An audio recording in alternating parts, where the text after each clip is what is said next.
Alright. Stream's loaded up. Had a little snack. Drinking some water.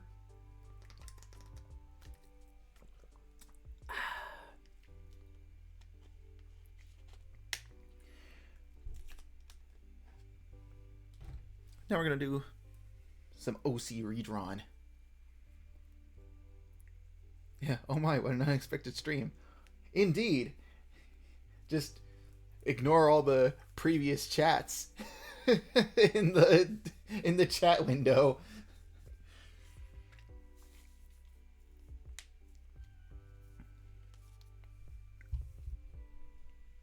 All right. So I worked on this a little bit off stream last night. And I was working on Dusty. Design-wise, from what I worked on, I'm kind of okay with it. I think his hand is a little too high up.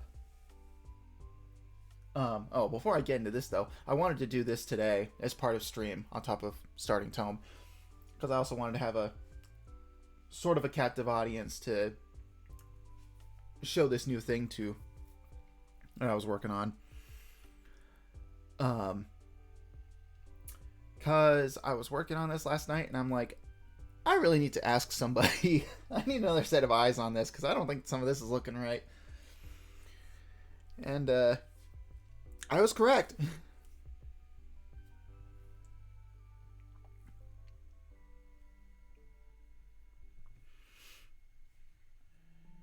Because while I'm not trying to copy my old art, I want to at least try to get close to it. And in my attempts, I just haven't been able to recreate the hair on this side of Dusty's face, his left, and I can't seem to get the arms positioned right. But you with the fresh eyes. Should I move this arm lower so the wrists line up? Because he is holding his hand out. So I should move this arm down, right? It's like I'm not the only one. It's like I should move it down. Yes, no, maybe so. But in the meantime, I'm going to do a little something different, and I'm going to trace the outline of Dusty's hair, and I want to overlay it over my hair layer so that I can get a better understanding of the hair shape I want. Because if there is one thing I really like about this old drawing, I love the shape of Dusty's hair that I did here. I love its position, where it's sitting on his face. It looks really nice, and I'm really proud of the shape I achieved. And I want to recreate it as best as I can, because it's a good head shape. I really like Dusty's look. It's a very iconic shape, at least for me and my characters. It's very easy to tell him apart from everybody else because his head is so unique.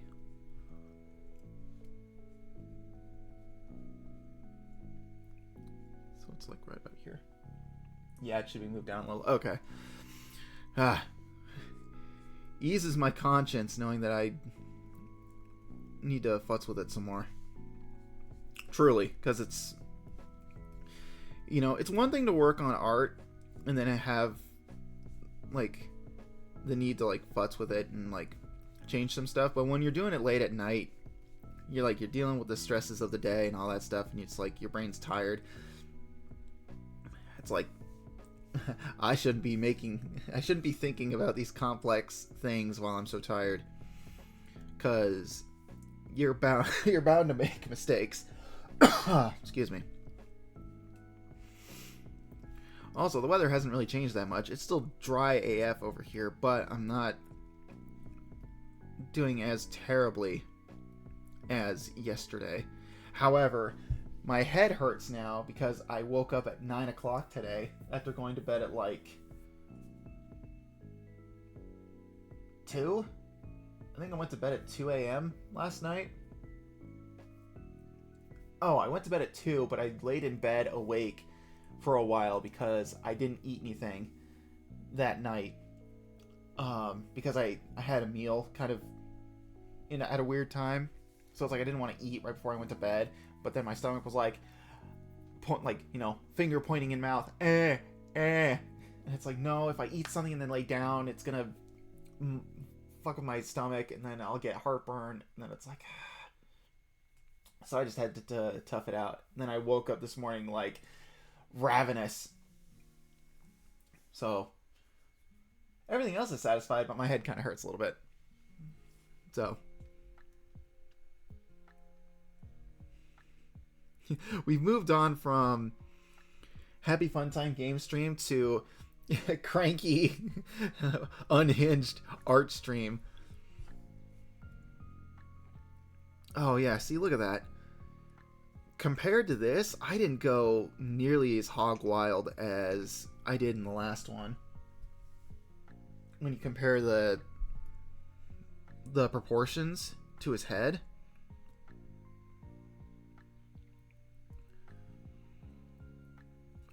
Honestly, you know what? Past me, you were onto something. I don't know, maybe, should I? I kind of want to keep the bigger, poofier hair.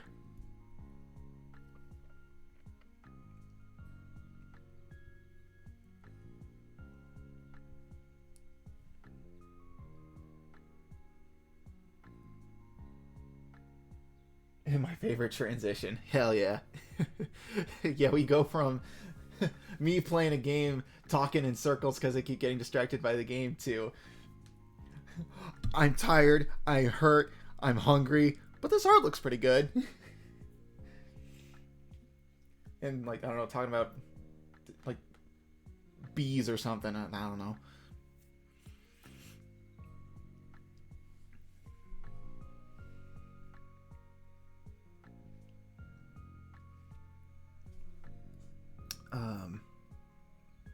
Anyway, I don't know. Now the hair looks too big. We'll zoom out on this. We'll do a zoom out and we'll agonize over that in a minute. I just need to find the layer I put Dusty's arms on.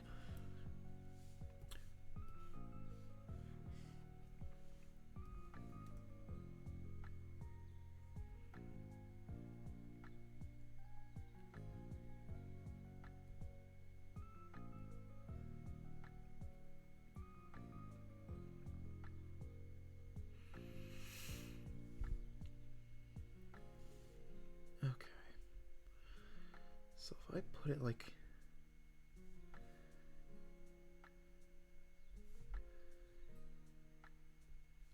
We'll leave it right here for now.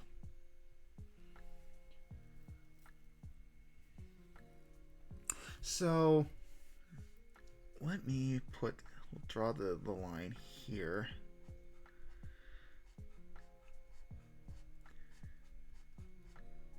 This might be what the entire rest of the stream is devoted to. This art stream is just going to be devoted with futzing with Dusty and trying to get his attributes looking right.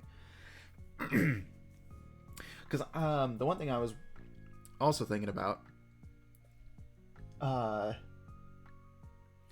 is his arms. Are they too long? Because I think his knees are like about here. I think.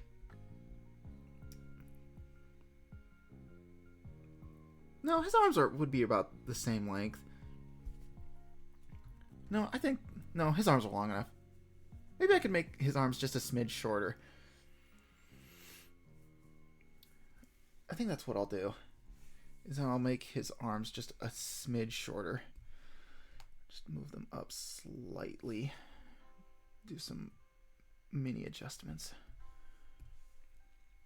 I think right about there is good.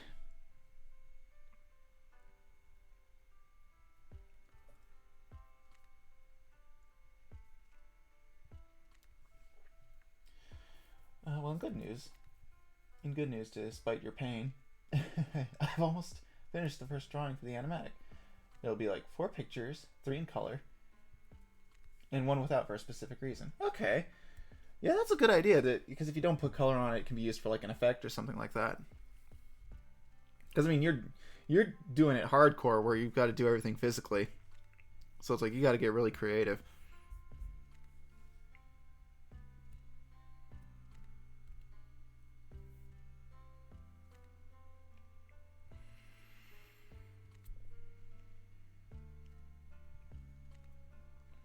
Okay.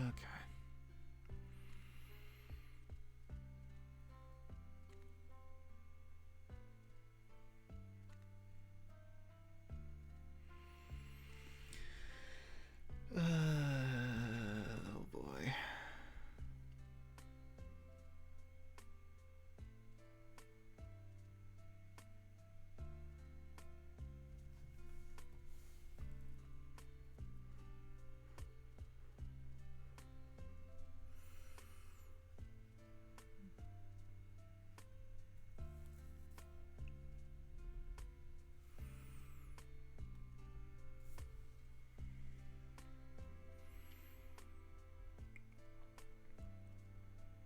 All right. Yeah, I'm just cool like that. Hell yeah. I'm built different. All right. Arm time. How do we feel now? Do they look all right? Because I think they look okay. And I'm talking in relation to each other. If they're like, if they're do they look similar in length? Looking good? Okay. Because I'm looking at similar length, and I'm also gonna get out of here. Similar in length, and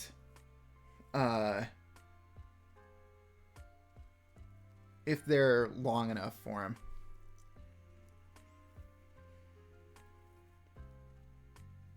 Because I think they look long enough. I think maybe it's because his arms are bigger than his legs. I think that's like the thing that's bothering me the most.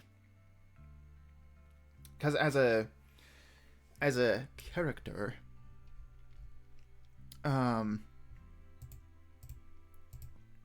his legs are kind of supposed to be bigger than his arms because he's built, Sonic character-esque. And the and on a normal typical Sonic character, their legs are a bit bigger than their arms. So I think that's the thing that's bugging me, is I just need to readjust the size of his arms. We'll just get in there and we'll, that's an eraser. We'll just do a little bit of this. Oh, wait, actually, what am I doing? Hold on. Hold on. Hold on. Hold on. Hold on. 3D printing new lung. We'll just take this, do this, and kind of do that a little bit.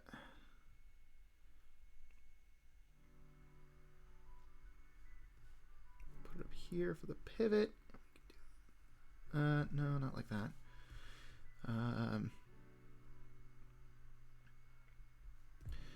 Maybe do something like this.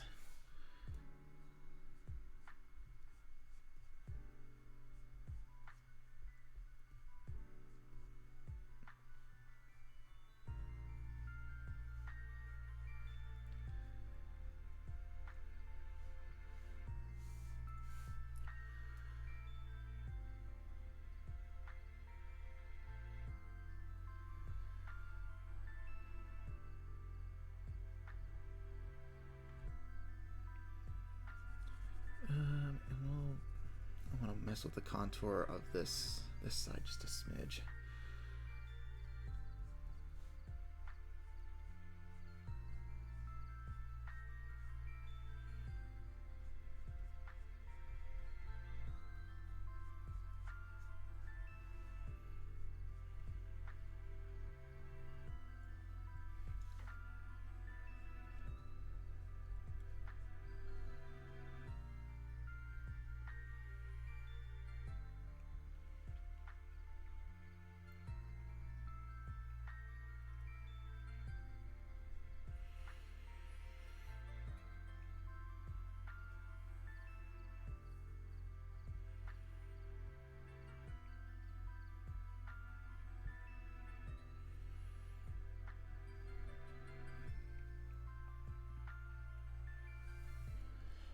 Then we'll take this side, put it up like that.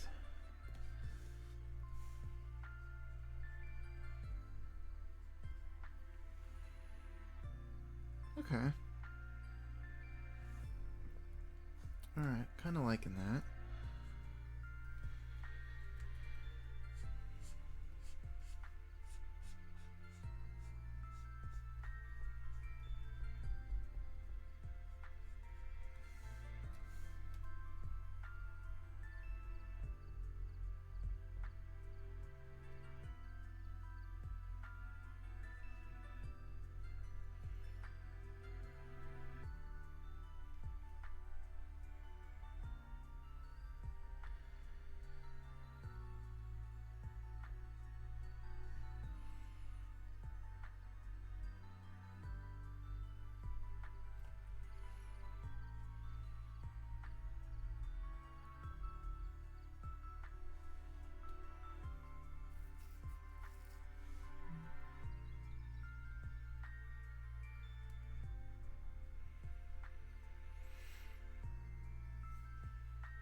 Okay.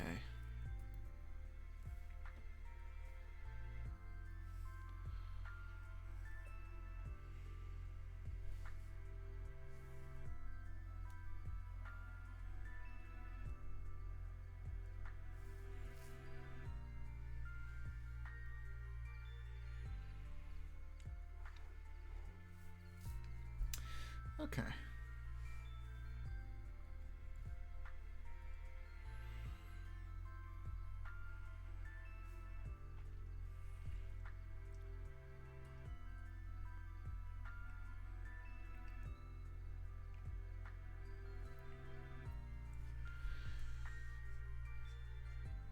Oh, that's the eraser. Ah.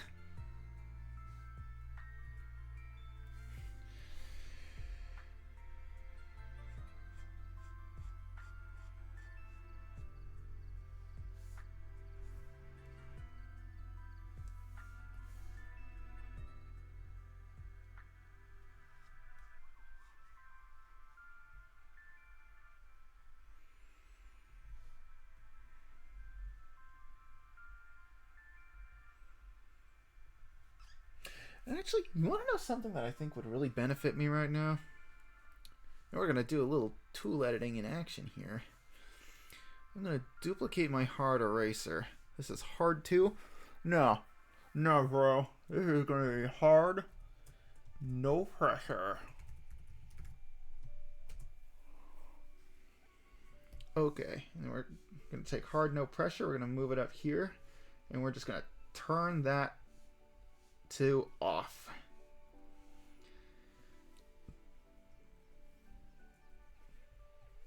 So now, all I need to do is I can just glide it up against the lines I make and bazinga. Now I don't have to worry about pressing super light. The edge is the edge.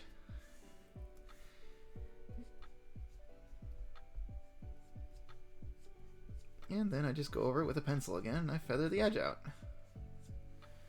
Boom jams. I like the look of that.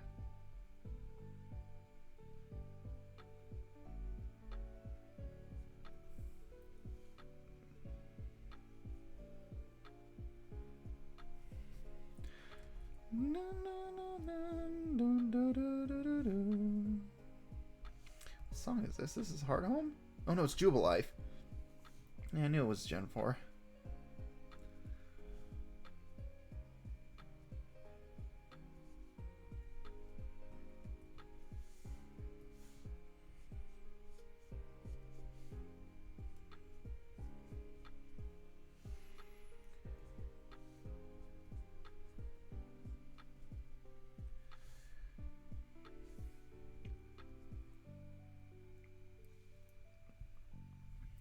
Okay. Alright, I think everything on his bod is looking pretty okay.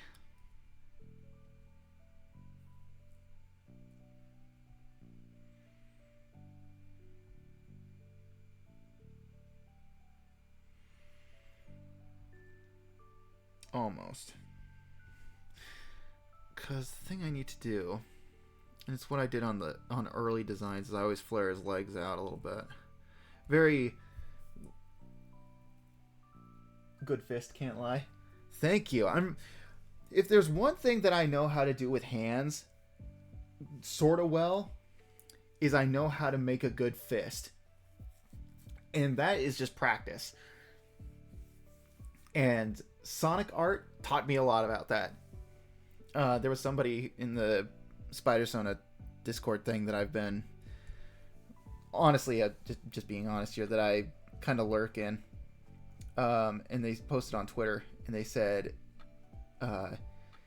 you learn really good hand and certain anatomy tips from Sonic. And it's like, dude, you can pick up a lot from the Sonic art, because the character's anatomy is like really simple, and they focus a lot on the hands and like feet positioning, and it's simple enough that, you know, you can draw most of it and kind of be satisfied with what you get, but you also pick up on the stuff that they like legit use in a lot of the art, like good hands.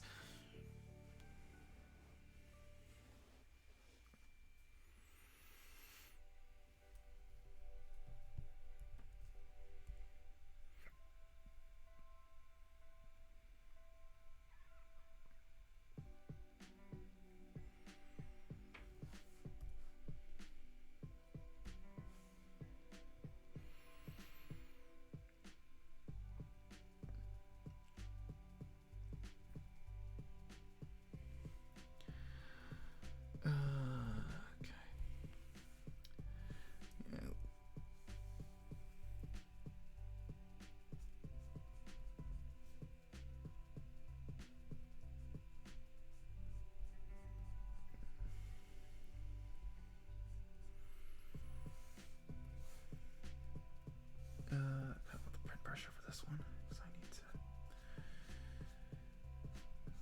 get in there and do this.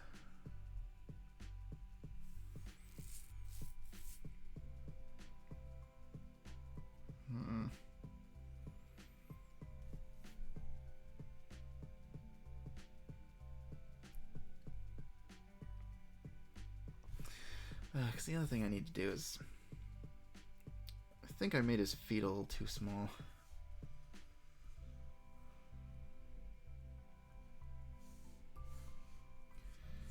Normally his legs go up like this.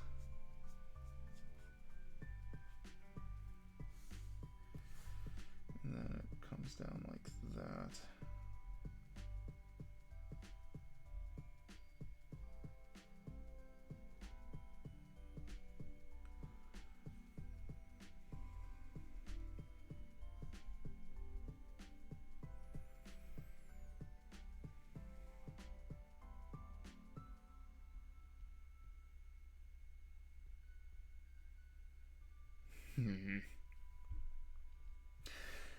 You know what? We're just gonna do this.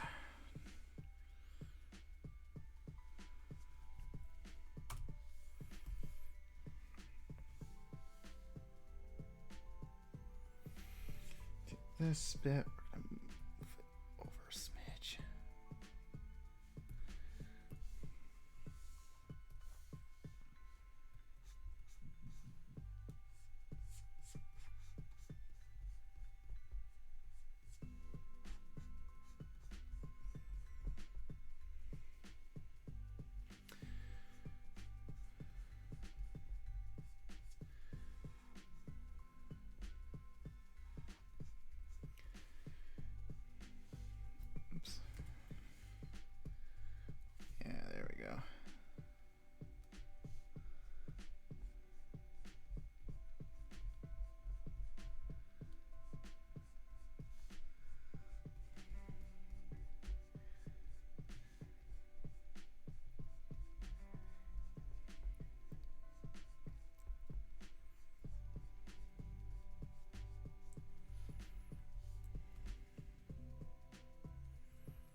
Uh-huh.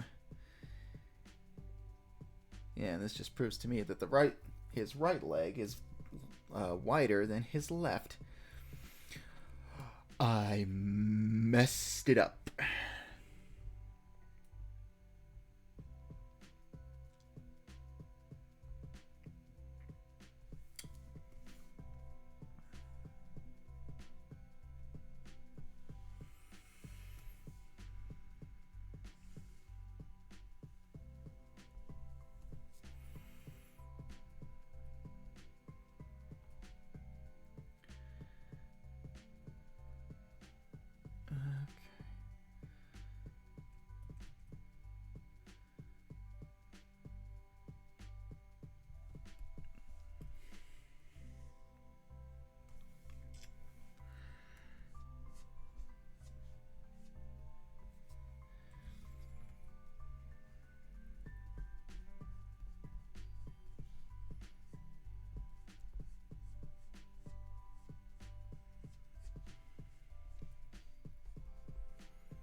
There we go.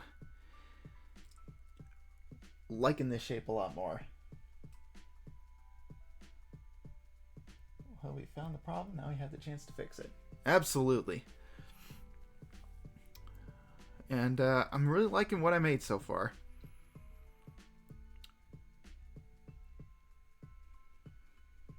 I think it looks up here in this area.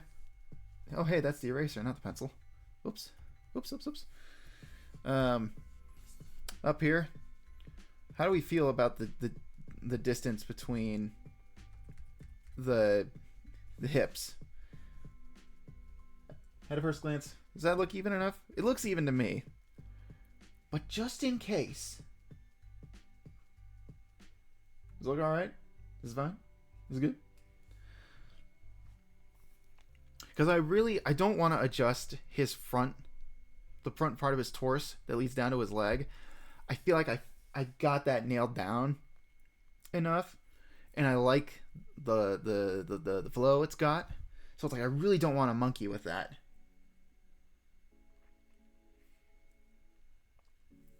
And then, pretty even if it's satisfying. Hell yeah, that's what I'm aiming for. And what I'm going to do after this is I'm going to change the size of his feet to fit his ankles. And then I think his arms, I'm finally done futzing with his arms, because I think his arms are at a good size now. It matches the rest of him, and then I'll finally get to his hair. Which won't be too much to do. Because I think what I'll do is I'll combine the two, and I'll mix it with the size and volume of the hair I drew on him last night, but with the shape of the old design on top of it. Because that's kind of what I'm aiming for. Because he's supposed to have big poofy hair, but I don't want it to be too big.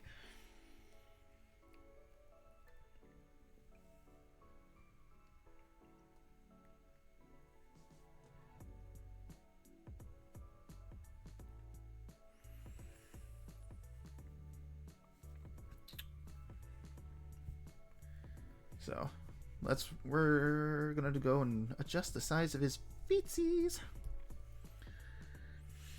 And readjust the size and maybe do a little repositioning as well.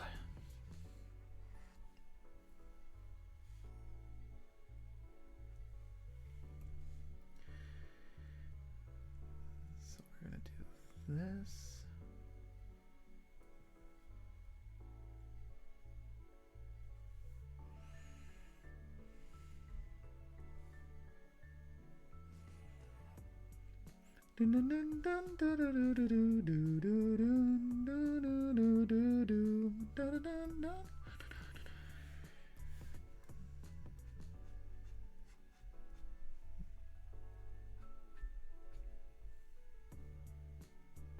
There we go.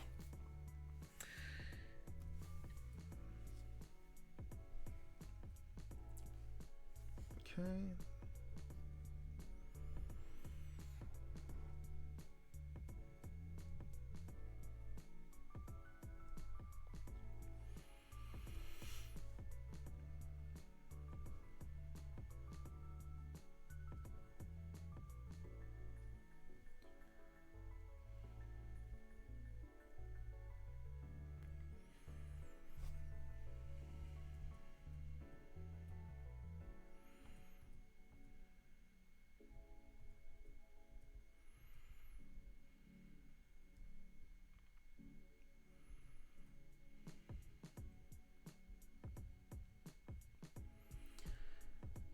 I think that's good. Let me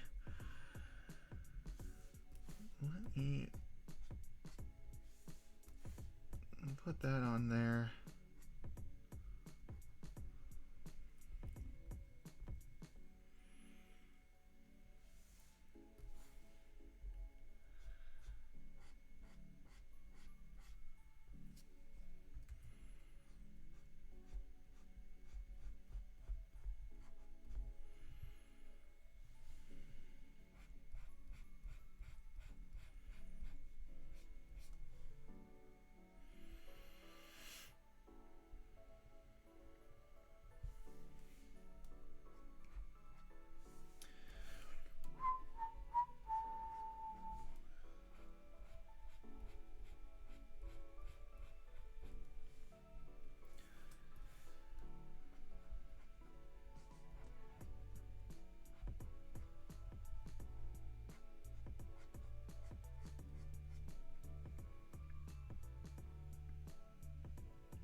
Oh.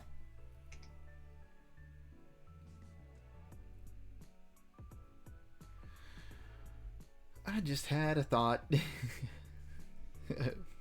First time? If his legs are, if this leg, the one on our right, is pointed out a little bit, this line needs to be straighter, and this one needs to be put at more of an angle. I did not even think of that, but it makes a lot of sense when you think about it. Humans are really squishy when you think about it. Thank you, Brian David Gilbert.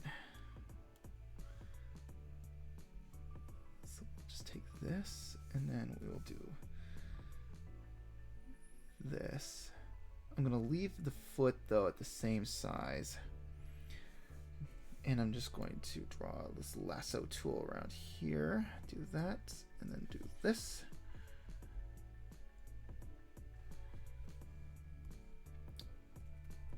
Scooch it over just a smidgen. How about we zoom into real precision?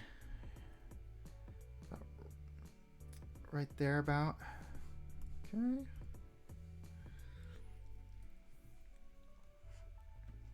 Okay, and we'll just take this line about here. Move the line of pivot up here. Move it to about there. Yeah. Yeah. Yeah. This guy. This guy knows how to talk out of turn.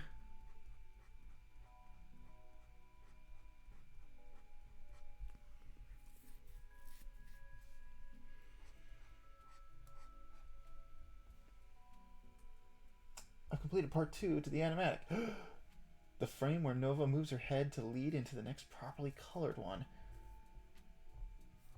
Awesome. I'm really excited to see what you churn out. I'm telling you, man. You got the touch. And also the spark.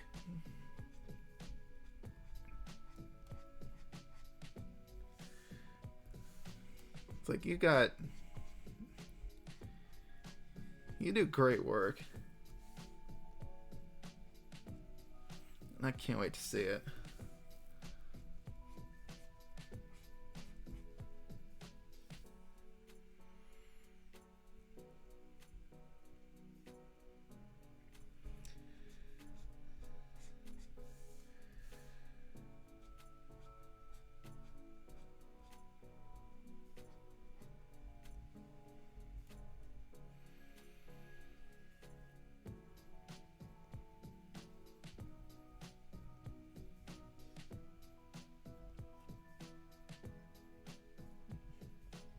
It won't be good, but it'll exist. Just know it's serious until the punchline. Hey man, I'm down for that. And also, yeah, it's like, but hey, you don't gotta do something good. Just, you do it poor, or you do it bad. I don't know. This isn't coming out as encouraging as I hoped it to be, but it's like those posts where it's like, oh no, I'm not doing this really great. Guess I'll just do it bad. Because doing it bad is better than not doing it at all.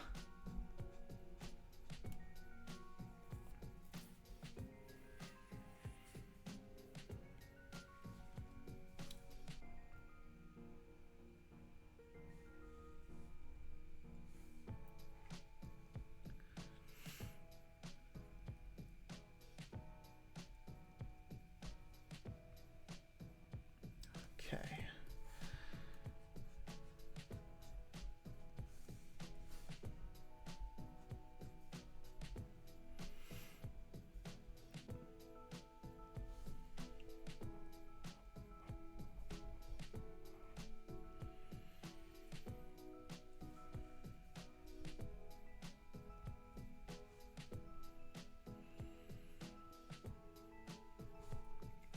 Okay. I think his legs look good. I think we've done a satisfactory job on his legs.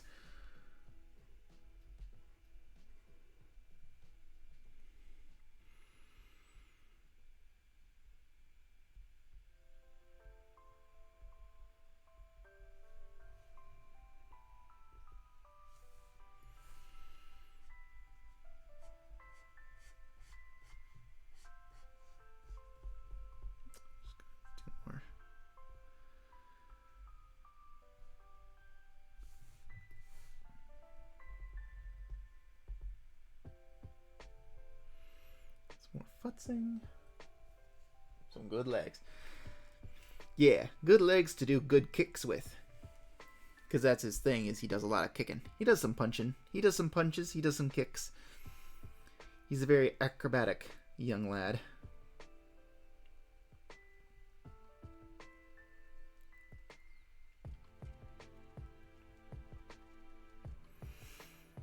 Okay. Hair time. I'm taking you to the stylist, buddy. Buddy boy. Okay, we're going to this layer. This is old hair, and this is new hair. Okay, and I believe his face has, yes, so his face has the old outlines on it. I'm going to delete the trace I had of his head. We don't need that in particular.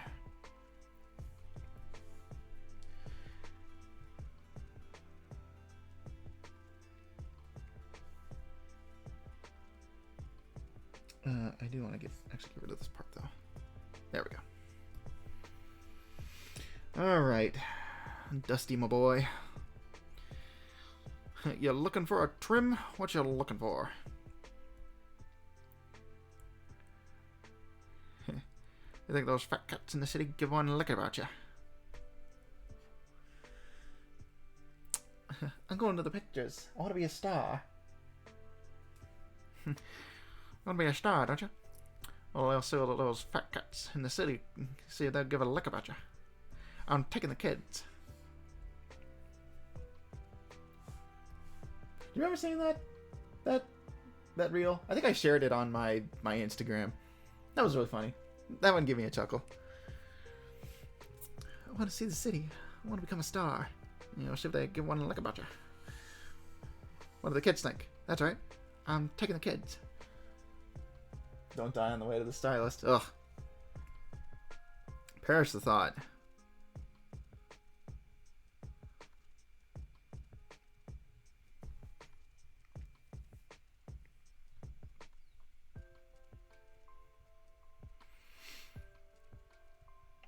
Okay. I like where it connects to his head, like right here. Do I have to do any more shrinking? If I do it here.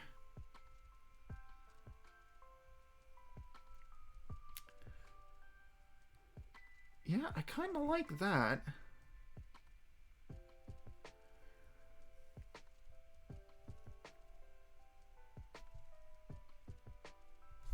You know what? We'll do this. We'll zoom out. Let's... Oh. Oh. Oh. Oh. Oh. Oh, baby. Look at that. I think he actually looks really nice. I did, in fact, see the reel. Okay. Yeah, because I did share that. Yeah.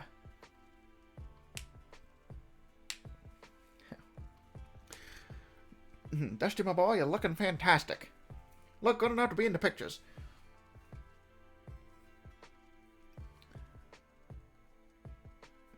I think he looks good.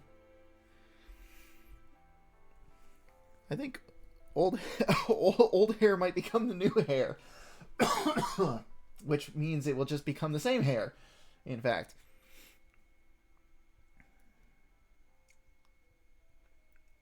But it's nice and poofy. It's not too big where it occupies too much space, and it sits high enough up off his head that it's supposed to be like a fro almost.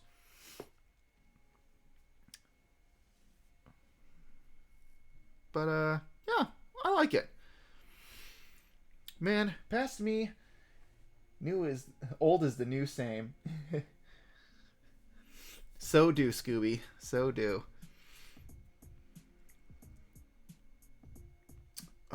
Yeah.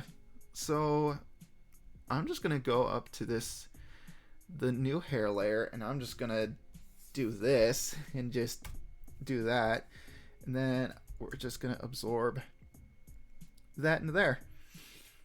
Blazow. And I'm gonna take my pencil, and we're just going to darken the outlines a little bit.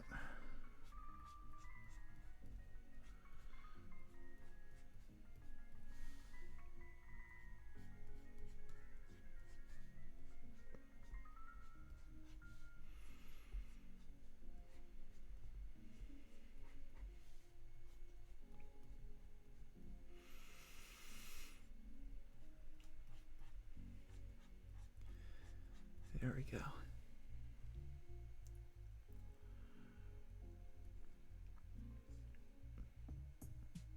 All right. Man, he's turning out to be really good. All right. And I think one last thing I'll do real quick. We're going to label this layer finally. This will be the face. This is the arms. And this is bod / head. I think I'm going to take his face, specifically his eyes and his eyebrows, and we're gonna just push him down his face just a little bit.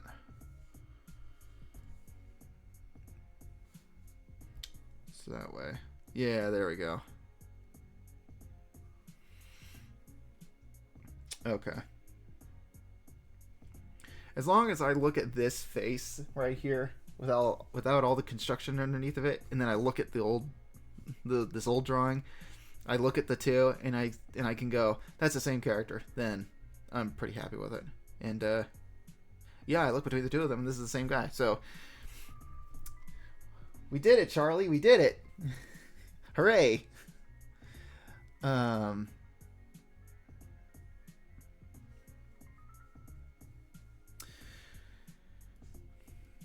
So we're going to draw his clothing on top of this next.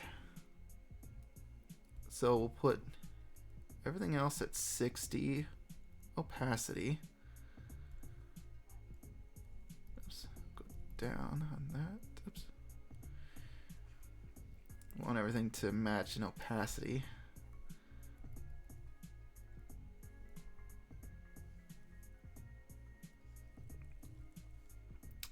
Cool beans.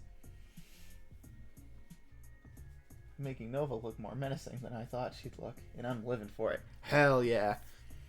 When you like actually nail the intention you're making for your character, hell yeah. It's the best. Yippee! Yeah! Yippee! Alright, so we're going to take Dusty New, we're going to put Chris New, we're going to take... Why did I put it at 28? 30. Ah, keep it on 10s, dude. Gosh. I'm going to push him over here. Yeah, just stone grinding noises, just as I push Dusty over here. And if we compare, you know, and it's still on track to be like pretty similar to each other, height wise.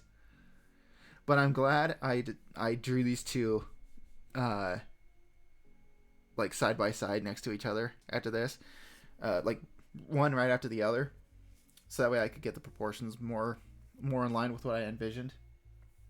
Because I did not realize that his head would be so big compared to the heads of the other characters. So actually starting with the head and nailing down the size of his head first, and then doing everything afterwards really helps out. Can we put this at... Yeah, we can put this at 60.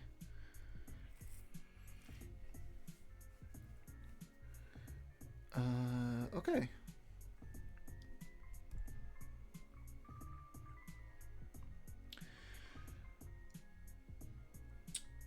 Actually, let's take Dusty and let's hover him back over here.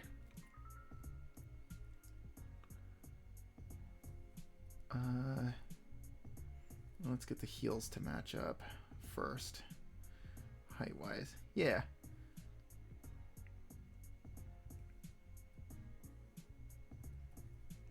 Perfect. And then we'll hide him again. Pull up the Oi. And then we'll get the new layer out. You know, this coughing is not helping my head at all. This sucks. I wish I could go and take a nap, but I don't want to throw off my sleep schedule. It's already something I don't want anyways. It's like, don't want to make it worse. She gets a lot more serious in this one. Probably because I'm using the Fredbear line I said I would. Oh my god, are we going super hardcore? Oh, hell yeah. Is your throat ever okay? You know? After getting COVID twice, I don't think it's ever going to be okay. I also don't think it doesn't help that I was talking all day. Well, I wouldn't say all day yesterday, but I was talking a lot yesterday, and I'm talking a lot today. I don't spend a lot of my life talking, if you can believe it. It is mostly in silence. And if I'm ever talking to anybody, it's usually like down here. I don't speak up a lot. I don't usually, project a lot because I have a thing called social anxiety, and I don't typically, feel comfortable speaking up around people unless I get really angry or upset or like really pumped up. So I don't like act, because when I'm on stream talking like this, This is how if I were like ever in a situation where I feel comfortable and calm, this is how I normally talk. But I'm usually just down here all the time. Just, oh, hi, Carl from accounting. Hi, it's great to see you. I'm doing okay. Yeah, it's all right. And even then, if I'm at work, I usually have to talk over loud, like either crowds or machinery or stuff like that. But even then, I still don't say much. And it's also because it's fucking dry as fuck. Because that's what winter is like around here. Is it gets incredibly dry. And it dries out my throat. It dries out my sinuses. It messes me up something fierce, dude. It gets really bad. When I was a kid, I used to live in a higher elevation. Well, actually, I don't even know if this elevation that I live at currently is higher or lower than the one I used to live at. But when I was a kid, the winters would get so bad that my hands would get so dry. My hands would just crack open, and they'd bleed because it got so dry. And there was one winter it got really bad, and I was a teacher's aide, and working in a classroom and at a school, colds and flus spread like wildfire because it's a bunch of children who don't know how to not spread disease, so it's like a cesspool of germs. So I was constantly sanitizing myself, and that winter was like one of the worst years, and I was constantly sanitizing. My hands were just covered in like little scabs and stuff because my hands were so dry, and they hurt so bad. It sucked. So, if in a perfect world, I'd be living on the other side of the mountains, or like in the mountains or somewhere where the summers are mild, the winters are more, I don't want to say humid, but the winters aren't as dry, and I would be the happiest little clam, just living in my own little bubble, just being happy. So, but, life's not perfect, and we don't always get what we want. I only really talk when I'm reading a script, so I get that. Yeah. Yeah. I don't talk a lot. Which is funny because it's like every time we interact, I'm on stream, I don't ever shut up. Sometimes. I wouldn't, compared to a lot of other people that I've interacted with, I wouldn't say I'm like incredibly chatty, but I do like really come out of my shell when I'm streaming.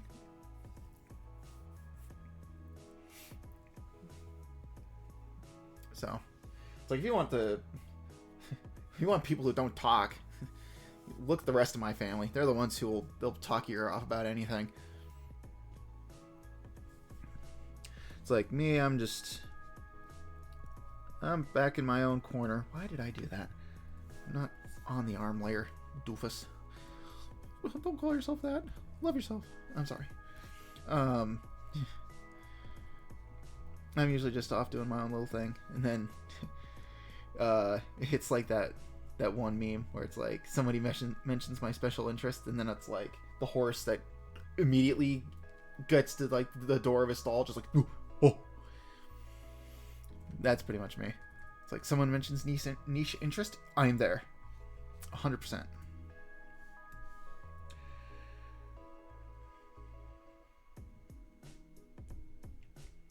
And also, just another thing too is while I'm here on stream, I am not technically, I'm like sharing a room, quote unquote, with me and then the audience, chat being you guys and you. Whenever I'm in like a Discord server or something like that, I always get a little shy and a little anxious because Discord servers are all about like community and, you know, building relationships and all that stuff. But the thing is, whenever I'm in a group, I tend to clam up super hard because I don't like being in groups. Because my initial reaction to being in a group is to immediately jump to the side, and everybody else will talk, right? Because I don't really have a whole lot to say. So I just let everybody else say their piece, which then inevitably ends up with me just vanishing from the group entirely. I thrive the most in one-on-one conversations with people. And stream is great because even though chat can be one person or 5 people or 10 people, chat is chat. It's like, it's just one thing with like, we'll just say like one being with a lot of personalities in it. You know what I mean? So that is like a one-on-one conversation with someone, and that's very easy for me to do. So being here in streaming allows me to just talk to, hypothetically, one other person, which is the chat. And it's very nice. I love doing that kind of stuff. But every time I go into like a Discord server or something like that, and people are in like VC or something like that, I'm like, oh, I really want to join the VC and like talk to people, but I don't know if I'm like interrupting something. And these people have like a rapport going on already. They like know each other because they've already talked with each other a lot, and I don't want to step on anybody's toes, so I don't. So then I just don't.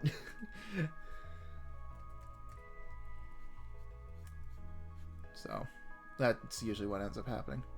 So every time I say like I like streaming and I love chat, it's something I truly genuinely mean, because it's nice being able to talk to people without dealing with my quirks and my anxieties. It's just me being me. And even then, my eccentricities still do come out while I stream, like my awkwardness and all that other stuff, because I act more true to myself doesn't mean that suddenly makes me perfect. That is not how that works. I wish it was how it worked, but nope, it's not how it works. It's like I still trip over my words. I still stutter a lot because that's just how my brain operates. But hey, at least I'm having a good time doing it. And I am just not having a good time with this shoe shape. I always liked giving Dusty these round shoes, because could you imagine being kicked by something like this? Like, just runs up to you and does that like a high kick, just whoop-pow, that thing just going straight into your chin. It's like, shit would hurt. But as I change the way I draw my character's feet, it's like, it's kind of hard to justify giving him big old Kingdom Hearts clown shoes when their feet aren't actually that big.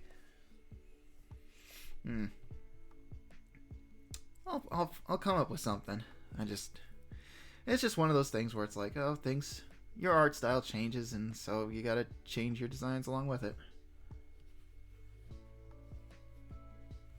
It's nice seeing you come out of your shell, Mr. Traveler. Thank you. I just wish I had the chance to prove it to more people at once.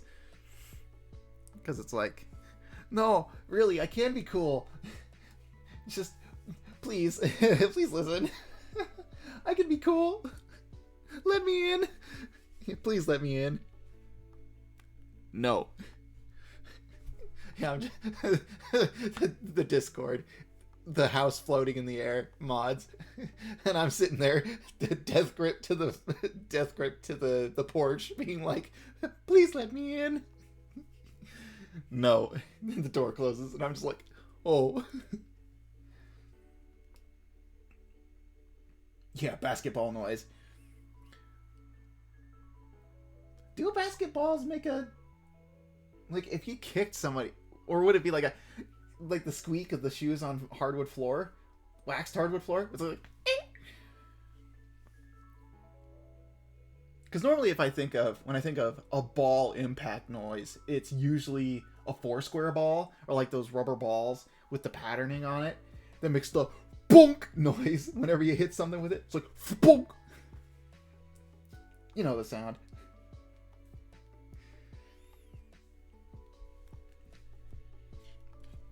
You know what I mean, right? Look here. How could you call this culinary concoction food? Now look here. How do they call this culinary concoction food? Upon it, 1 slice of cucumber, sliced thinly, if you please. Am I quite right, Tails? It's nice to see you haven't changed, Professor. Well, I learned something new here today.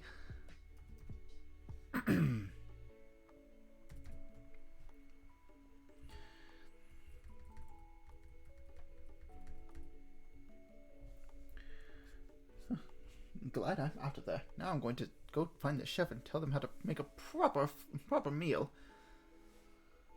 Of course I do. I'm alive. Well, I can't.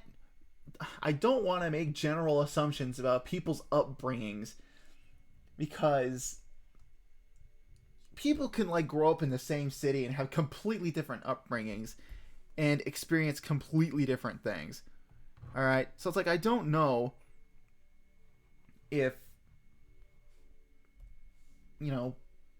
people know the same. If I don't know if things are as ubiquitous in other civilizations as they are here in our relative area. You know what I mean? I say civilizations like it's a fucking ancient kingdom or whatever. But it's like I don't know what people know from like across the pond or like at the next city over. It's like you're talking to a guy who grew up in the middle of nowhere for the majority of his life. So it's like I'm learning shit as I go here.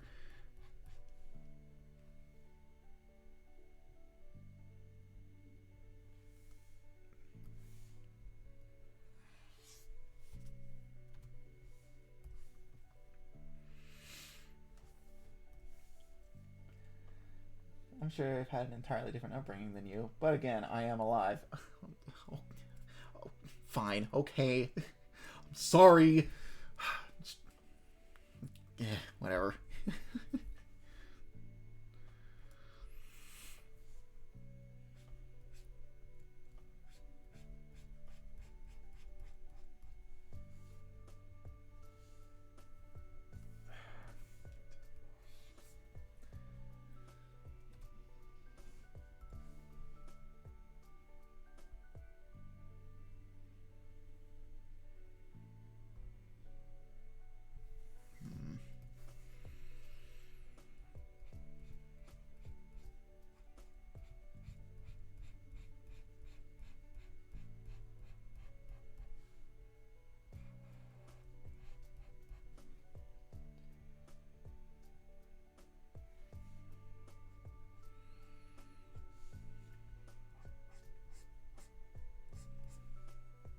Man, the more that I sit here and struggle with this, the more I'm turning his shoes into Sonic shoes. It's like I don't really want to do that. It's like the reason why I made Dusty's shoes this shape is to kind of go against the Sonic grain, where Sonic shoes are usually they're usually drawn like this shape, and you got that thing like that. They're usually drawn like that. I'm trying to avoid that.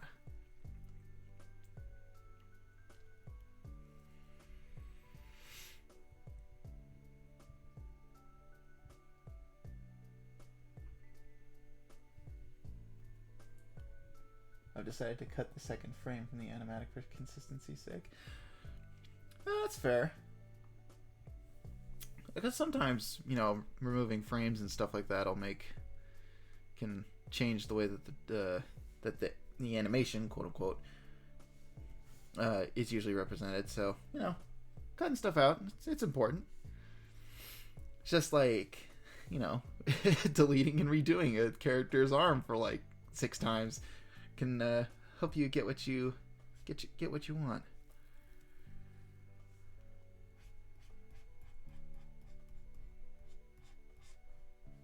Okay, you know what? We're just gonna go with this.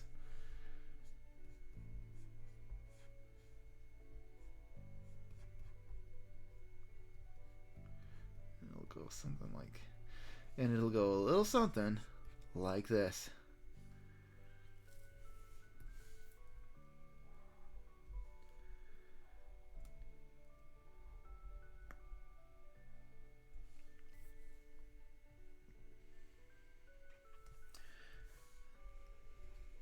Okay.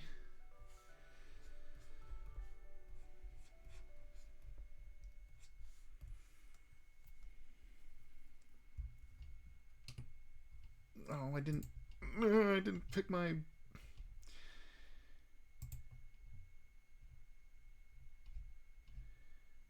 Yeah, I didn't select my music fast enough.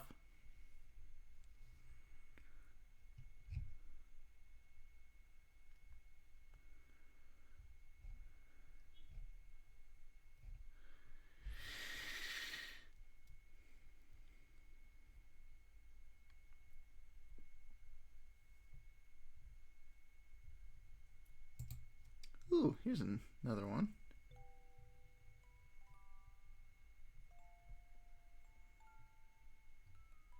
Ooh, haven't listened to this one yet.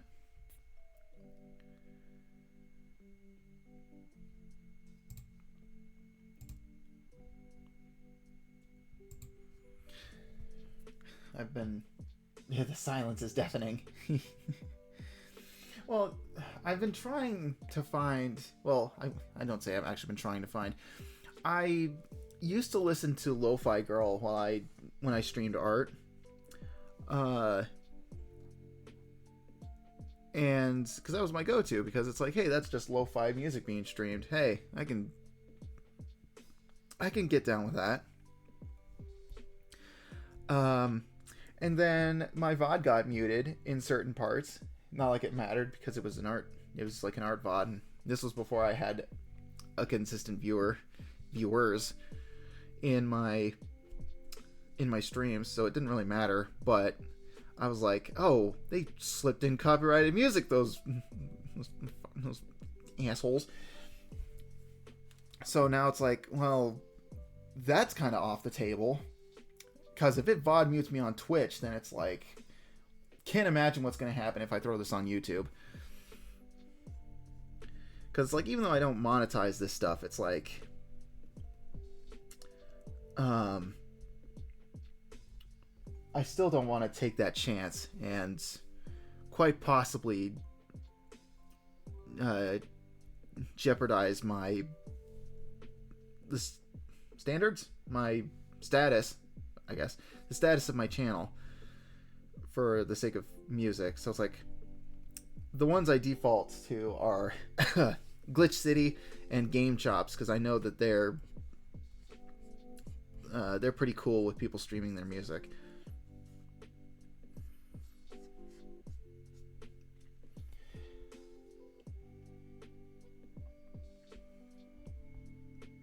So it's like, if I can find something else that I can play in the background that'll last me a while, then I'll go that route. Because I also like having the hour-long mixes, because it means I don't have to switch off from my art and futz with my music selection. I can just let it play.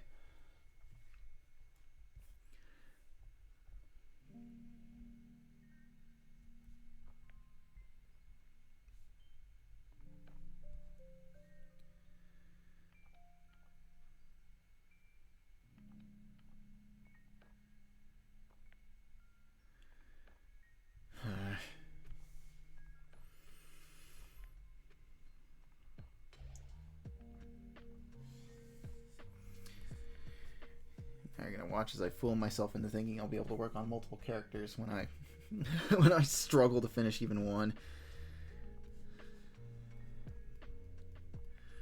Ay ay ay. Ay ay ay ay ay.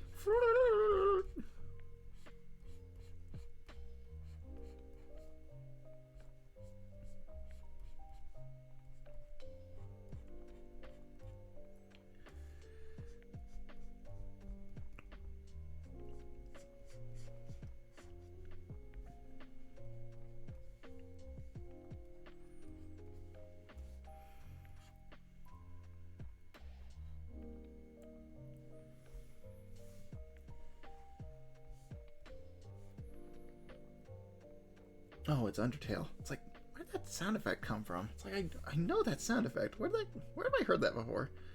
It's Undertale. Oh, yeah.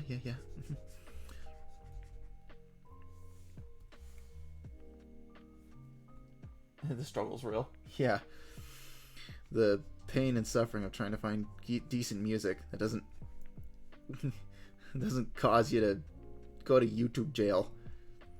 And it's like, I have other lo-fi music that I'd like to play, but I don't know if it's cool to stream.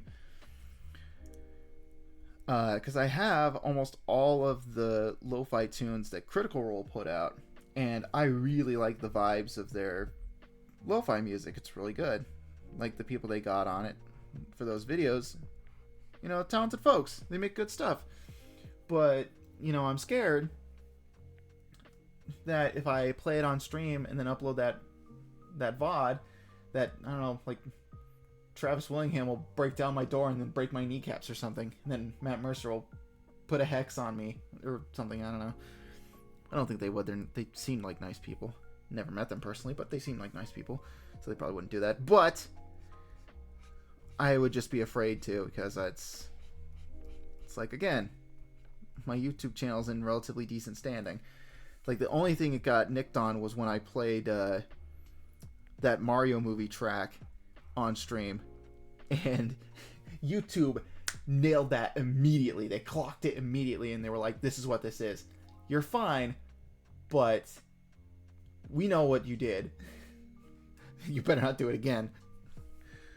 So it's like, good.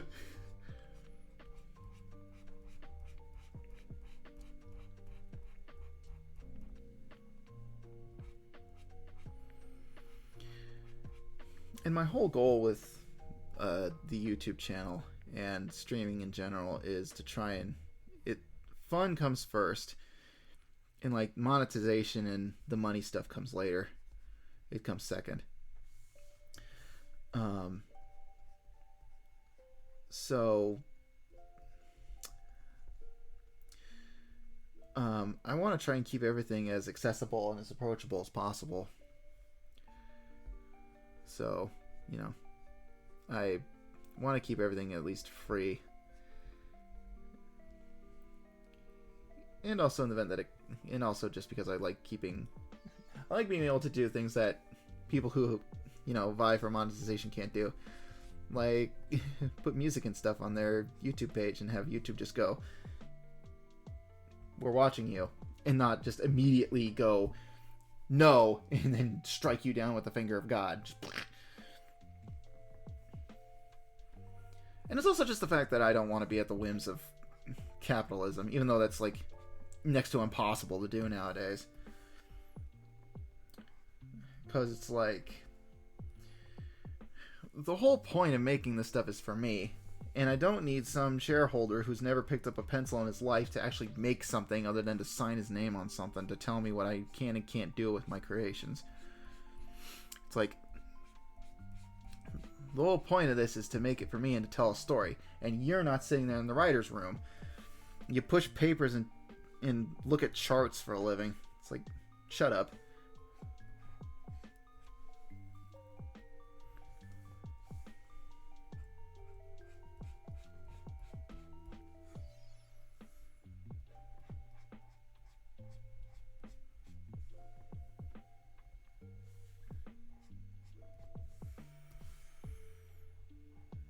Which is why I think independent routes are like the way for me. Because at the very least, it's like you're not rolling in money, but at least you're in control of your own projects.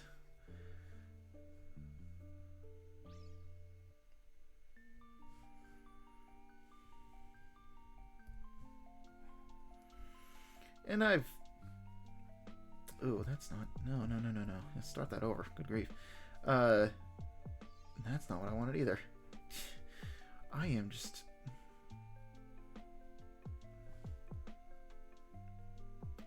You know what? We'll just... How will we do this instead? There we go. Can't make the line work? Just draw a new line. Duh. But it's like... I don't know. What was I talking about? I don't know. Something about being in control of my own stuff. It's like... Oh, yeah. And it's like, if it meant being in control of my own stuff just means I have to, like, work somewhere in addition to it to supplement it, then it's like, no, that's fine. I don't mind doing that.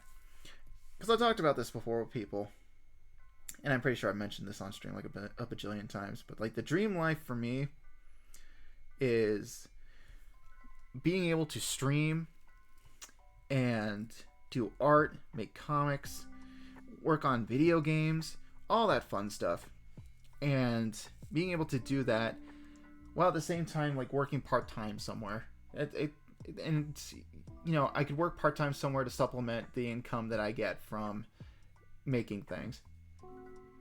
It's like, to me, that's like the dream right there. It's like, I have a job to keep me grounded, keep me sane, keep me humble, and I still have enough time to devote to working on other things. It's like, that to me is like the perfect existence. It's like, I wish I had that. Because the thing is unlike... Because I feel like the thing that gets perpetuated a lot is people are like, oh, you... Like, I don't know, lefties or whatever. I don't know, what's the catch-all term for, like, socialism or something like that nowadays? It's like, you don't want to work. And I was like, you know, I don't mind working. It's like, I don't mind doing that kind of stuff at all, really. And I kind of like doing it because it helps keep me sane, you know. I'm not doing the same thing every day. I'm doing honest work. So that way it makes doing this feel rewarding because it's something that I enjoy. So it's like, it's not that I don't want to, it's like I don't want it to rule my life. It's like we're human beings. It's like we're put on this earth to like run around in nature and be creative, do cartwheels and, I don't know, blow on dandelion fuzz and send it into the wind, making wishes, swimming in lakes and rivers and all that fun jazz. It's like I can't really do that if I'm fucking bagging groceries or some shit 24/7.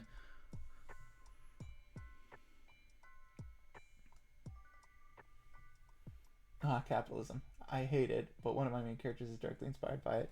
Yeah, and it's like, and that's the thing too, is it's like, inherently it's not supposed to be an evil system, but it's like, come on. It's not the catch-all, the end-all be-all term, and you know, you gotta moderate it somehow, and it's like, it's not going to be the solution for every problem. It's like, we critique it because we exist and we exist in it, so we critique it because, you know, it's that one tweet, or that was it a tweet or a Tumblr post? I forget what it is, where it's like, we're allowed to participate in capitalism and critique it at the same. We are allowed to critique capitalism because we participate in it. Because of, I don't know, I forget it. Y'all know what I'm talking about.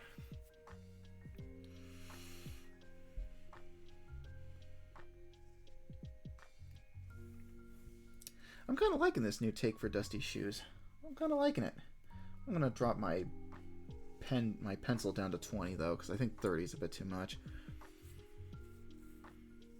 Yeah, maybe Dusty will, with this new design, will get new shape shoes.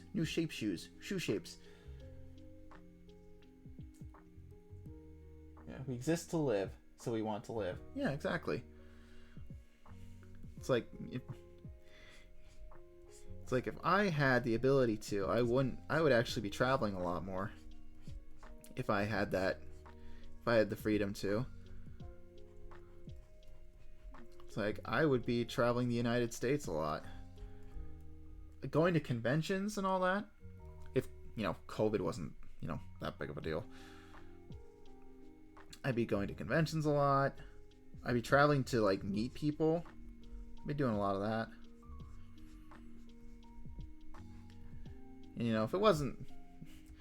if there wasn't the risk of getting sick from traveling abroad, I'd probably do that too.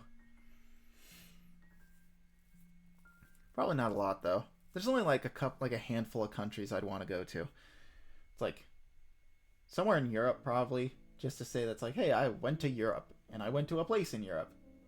Cool. If anything, it would be like I'd need like a reason to go there. Because that's the other thing too. It's like I wouldn't go there just to see a country, because it's like, I don't know, I could just do that on the internet actually. But if it's like, hey, I'm going to this country and I'm seeing a person while I'm there, it's like, yeah, that's a good enough reason for me.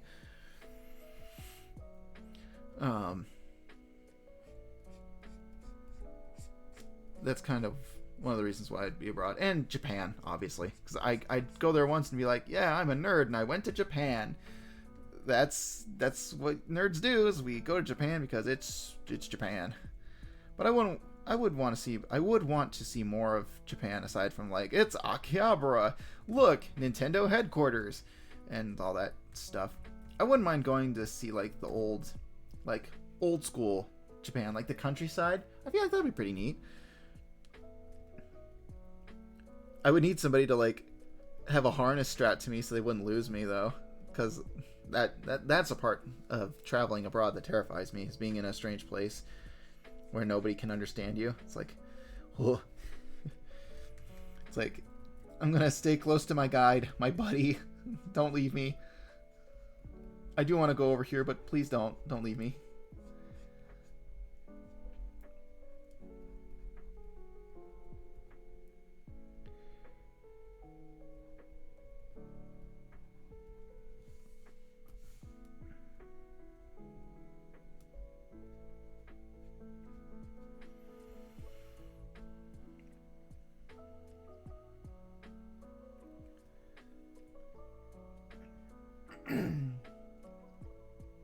If I could do what I wanted to, I would do nothing, because doing stuff is exhausting.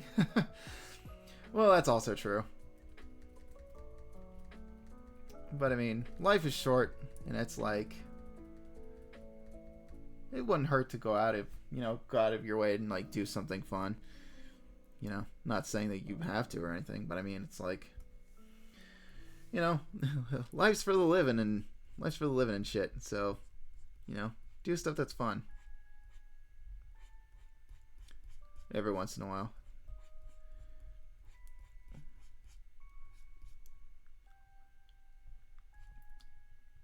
Is this how I managed to fit in Dusty's clown shoes before? I'd say clown shoes, but they're not that big. They could be bigger. Life is way too long for me, but I see your point. Yeah. And also traveling abroad and all that stuff is like, that would be like just a thing, like a really Hail Mary type of thing. Like, I don't see myself becoming a traveler of any sort, which is ironic, because I do it a lot. Traversing the multiversal plane is a lot different than getting on a plane and going somewhere. Because for one thing, you don't have the TSA to bother you. Although on the one hand, you could end up in a place that's full of dangerous flora and fauna that want to kill you. So that's kind of the trade-off. But you don't have to be searched. But yeah, I'd at least want to do United States traveling and to like meet people and stuff that I've interacted with over the years. Because I've done it once. I've friend of the show, friend of the pod, Paige. We've traveled cross country to see each other before. That was a fun time. I was really young at the time, and I say young, but I was like not like I was a kid or anything, but I was a teen, and if I actually had the money to, I would have actually gone out of my way to make make those trips like way more worth it. Like actually go out and do fun things, and you know, not have to rely on extended family and stuff to like provide a good time. It's like if I could do that stuff all over again, I would, because it's like those trips deserved a lot more. When you were merely 4, yes, when I was merely just but a toddler, I was on the internet talking to people across the country. I was very intelligent then.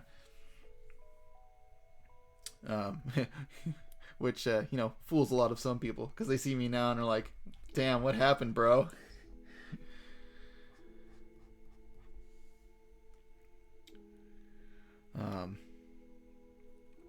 But yeah, I would do a lot of that over again. And it's like, and I've done a lot of, you know, state hopping. It's like I've traveled between states before by myself, and those have been fun times. I've always liked doing that stuff, and if I could do it again just to travel, though, I'd love to, because I've gone on cross-country trips with family, and those are a blast. And it's like, you mean to tell me I could just do that but by myself? It's like I could just do that? What? Yeah, I would do it a lot more.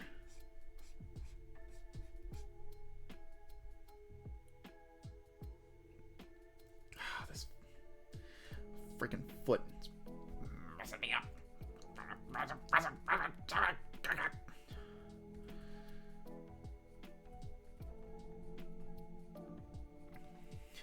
These stupid lips. Alrighty, this case is getting hotter by the minute. Where's your notes, Cole? Yeah, I got them right here. Well, these are pretty good. Okay, make sure you get his chin thing. I don't have a chin thing. What are you talking about?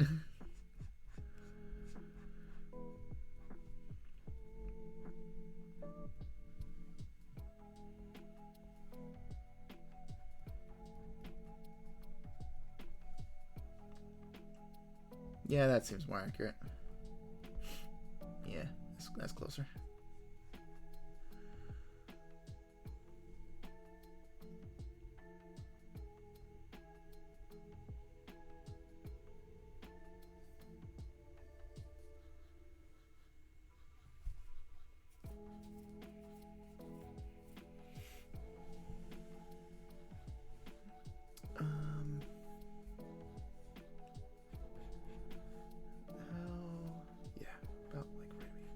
Right a boot here.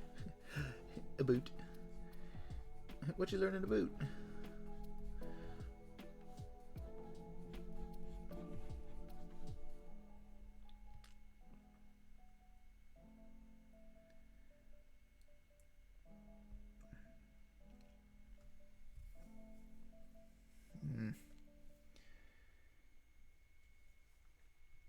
Love some stylish kicks. Yeah. Dusty's shoes have gone through quite a number of designs. If you want a little BTS here, Dusty's shoes, because when Dusty was created, he didn't actually have arms or legs. He was just a little this guy with like that.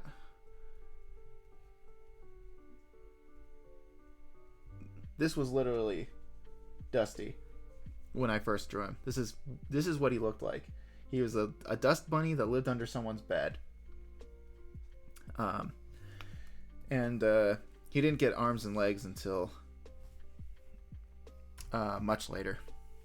And I gave him arms and legs in the style of Rayman. So his shoes were just this shape with like a little thing at the back and a thing like this. And I remember Rayman's shoes having a design on it, so I just did this. I just drew a a triangle pinwheel like that. And that's the way his shoes looked for a while. Until there was one drawing I did of him where his shoes were just this. They were red with like a little blue here. And it wasn't until I got bit by the sonic bug where I started drawing his shoes like this. And they were red. They were not red. They were orange, like this orange. And they had the triangle pinwheel on them, just on the sides. And eventually, it got to this stage where his shoes were like this. And there was a point where his shoes looked like this, and it had the pinwheel on it, but I kind of stylized it a little bit, so it looked kind of like this. And this was a lot thicker, and it came down like this, but it ended like that. So it was like this, and that was going to be like his logo, was the triangular pinwheel. Then I learned that one of the symbols that pedophiles used to identify each other as like a symbol of their pride or whatever is like this. It's like literally this. And I was like, ooh, yeah, I don't like that. We're just gonna take that off of him now. And yeah, I just, from that point onward, I kept the same shoe design, but I just nixed the design, because before the design rested like right here on his shoes, and they just sat there, and it was just an extra embellishment on his thing, on his shoes. And I'm kind of glad I got rid of them, because that would be a pain in the ass to remember to draw. So that's why he doesn't have them anymore. And depending on the year and whenever I was drawing him, he sometimes doesn't have like the sole of his shoe on. It's sometimes just this part right here. And yeah, it's sometimes like this. Other times but most of the time I try to give him the soles of his shoes, because Sonic has soles on his shoes. And his shoes are, Dusty's shoes are meant to be like big, and or like they're meant to be like really stand out portions of his body, because he does kicks a lot with them, so it's like they're meant to like stand out a lot. And also because he's gray mostly. That's like his one of his dominant colors is that he's like this kind of bluish gray. So I wanted to give him some color, and giving him like really bright warm colors kind of fits his personality a bit, because he's a cheerful, optimistic, very fun-loving, nice kid basically. So I felt orange was a very fitting color for him.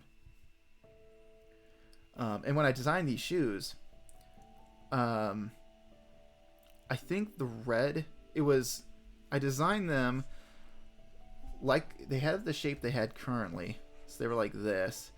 And originally they had a V strap across the front. And then the V's would go up, over, and then around. And then they would connect like this to a little what?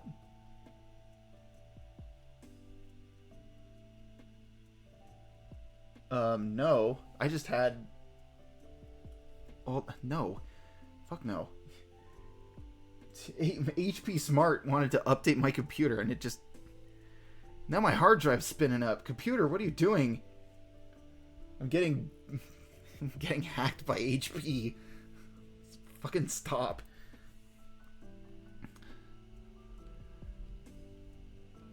God, you're gonna give my computer a heart attack. Calm down. The updates aren't here to hurt you anymore. Did not know that about vile creatures that call themselves humans. Yeah, it's messed up. And people have pointed that out a lot in other cartoons and stuff, when people use like triangular shaped pinwheels, and they go, actually that's a symbol for pedophiles. And they're like, yeah, we didn't know, shut up. There we go. Calm down, computer, it's okay. We're done talking about We're done talking about that. Yeah, it's messed up. Anyways, back to my shoes. I originally gave him that V strap, and every time I looked at it, it confused me because it's like, how does a strap go out and then back around on a foot? They would bunch up. Realistically, they would bunch up because feet have an arc to them, and the straps would follow gravity, so they wouldn't. It just wouldn't work. So I was like, you know what? Single strap, that works. And I was like, okay, what color should I make them? Because I think I was doing a total redesign of his shoes, because the straps have been on for a while. Man, I'm forgetting the order of operations. This is why you keep track of everything when you design characters and stuff like that. Keep track of that stuff because it's important. Maybe. Well, at least it'll be important personally. Because I know I wanted to give him a secondary shoe color, and that was where the red came in on the back. And then I didn't know what to do with the strap. I didn't know if I wanted to leave it white or if I wanted to make it a color of some kind. And I think I chose yellow. I chose yellow because it was a warm color, and since red, orange, and yellow are like right next to each other on the color wheel, I was like, nah, they kind of complement each other, or they're supplementary colors. They're supplementary, I think, or are they tertiary? I forget my color theory.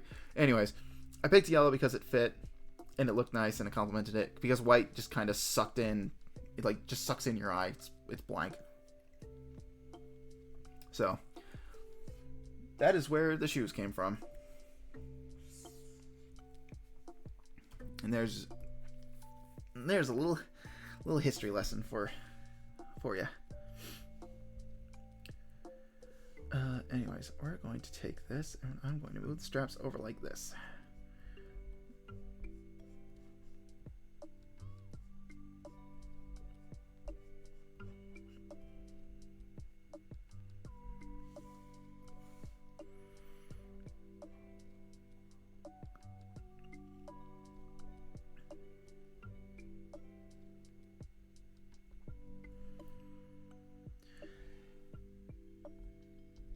I enjoyed learning. I'm glad. What? Who? Wait, hold on, did my alert... Hold on, there it is. Okay, I'm looking at this stream feedback. Thank you, Joeberry Mew2629. Thank you for the follow. I appreciate it.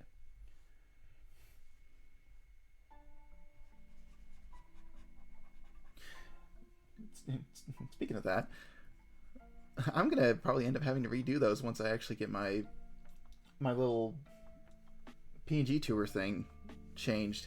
I'm gonna have to update those, and it's going to be very interesting to update them because I don't have an iPad anymore. Because I had to sell it because I needed money, and it makes me sad because Procreate is actually a very fun program, and I wish I had gotten to learn it, but I didn't because I'm a fool. You're welcome. Want to stop by, drop you a follow. Well, thank you. Thank you for stopping by. Hopefully we'll be able to see you around some more. Nice Sonic inspired overlay, by the way. Thank you. Yeah, I love me some Sonic stylings. And Generations happens to be one of my favorite games, so I really liked how they handled their graphic design in that game. So I was like, I can crib it a little for my own stuff.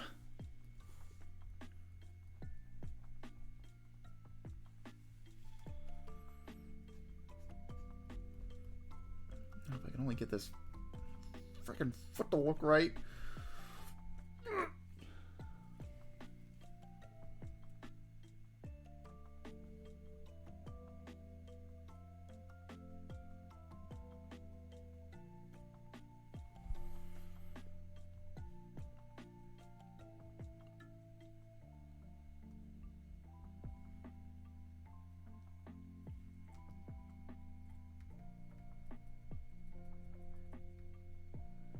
Gamer girl's not having a good time. Twitch chat.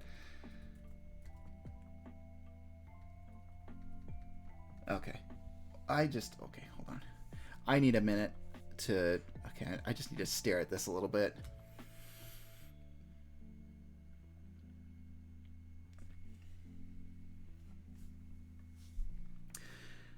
Because I think I might have been zoomed in for just a little too long. So, oops, that's not what I wanted to do.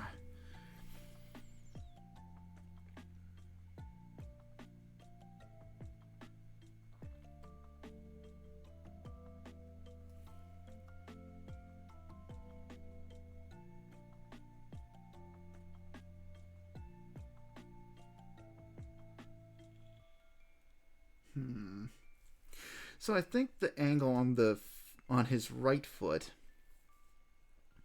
it's looking solid. In the shoe size themselves, it's looking good. It's looking good. I'm kind of noticing between some of the old art, this old art, and the new stuff that I'm doing. The old stuff is like a chibified version almost of... Oops. There we go. It's almost like a chibified version of the stuff that I'm doing now, which I think is kind of a fun evolution, because I started drawing small and now I've just gotten bigger. I've grown up. I'm so proud of myself. But yeah, I find that a very interesting juxtaposition between my old stuff and now. And some of this stuff, again, isn't that old. Like, the oldest here is, like, I think stuff from, like, 2-3 years ago. So, man, you can experience change in a very short amount of time.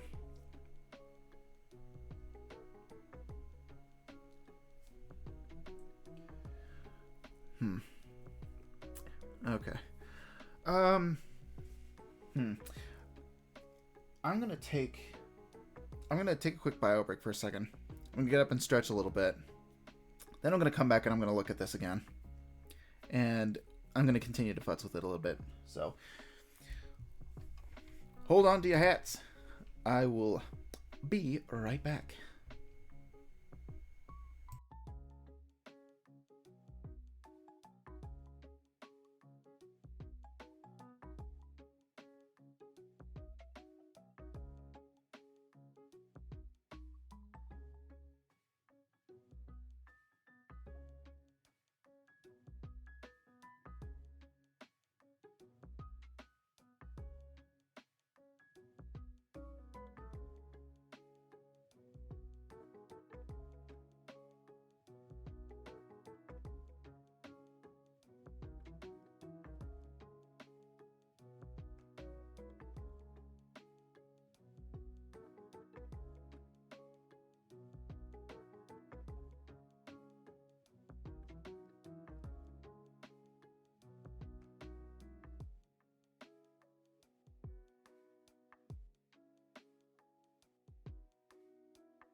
I'm back. Boop.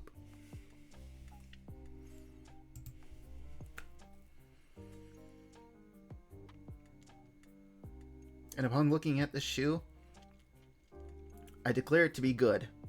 I think it looks good. It looks fine. Ugh. Crack, snap, crackle, pop. Whew. Okay. Yeah, I think the shoe looks fine. I will do comparisons to make sure that like the fronts match up, the toes, so that way they're like at the same height. And then I think I'll put it in. Oh, and make sure that the straps are the same size too, that they're consistent. I need to do that as well. And then that'll be locked in for the shoes. And then I will do the hoodie next.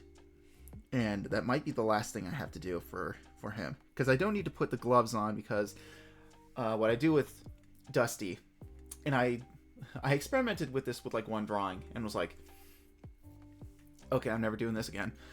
The first time I drew him with a hoodie, I left the cuffs of his gloves on. Welcome back. Thank you. It's good to be back.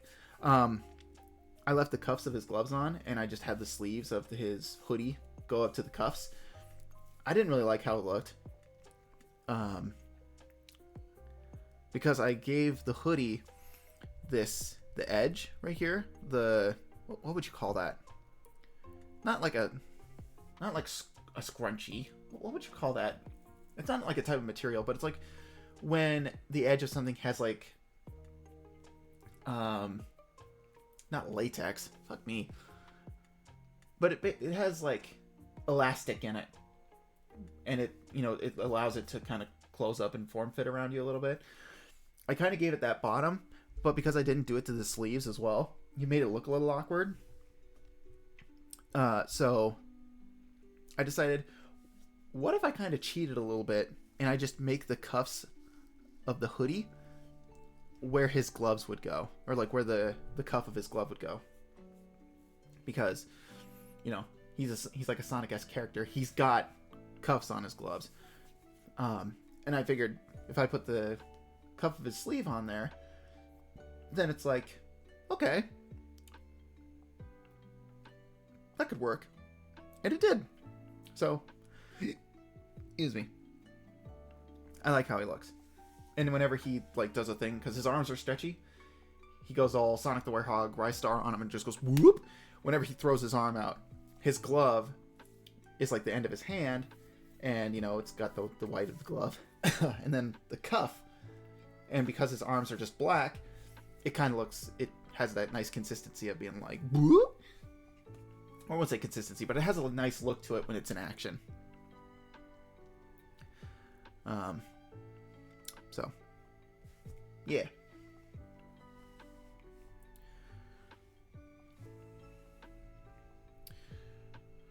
Okay, so let's get a close look at these shoes. Now that I know that they're they at least look pretty nice.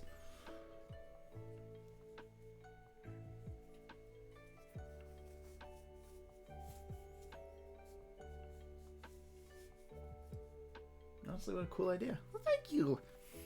It was so more history lessons, and this is kind of what I was hoping for with this stream series of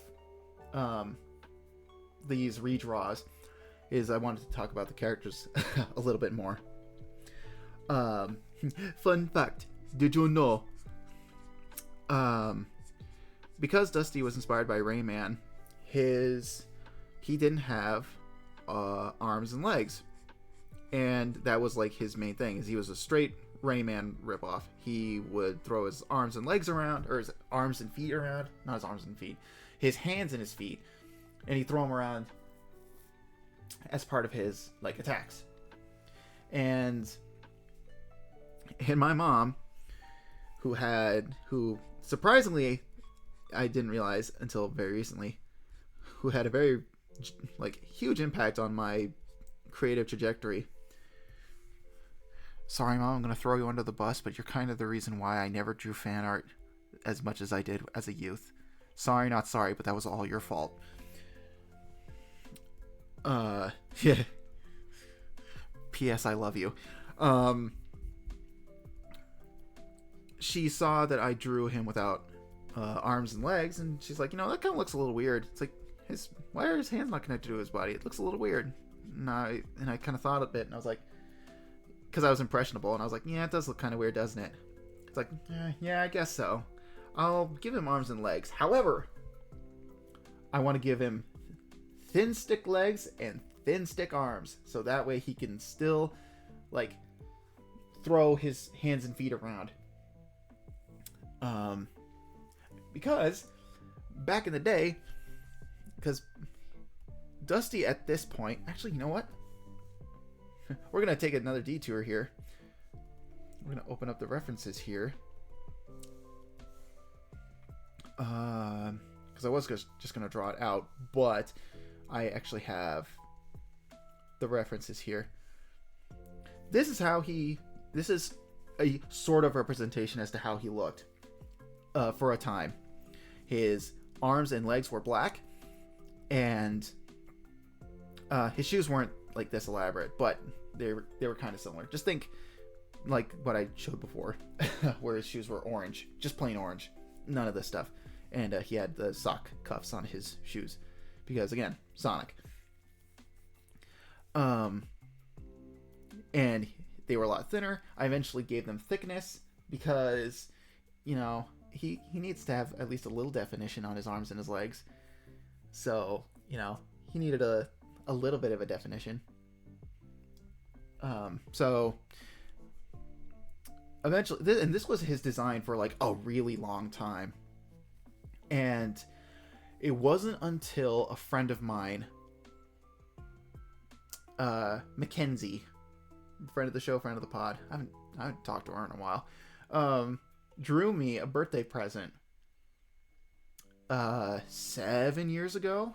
Was it 7 years ago? It was like 2015, I think.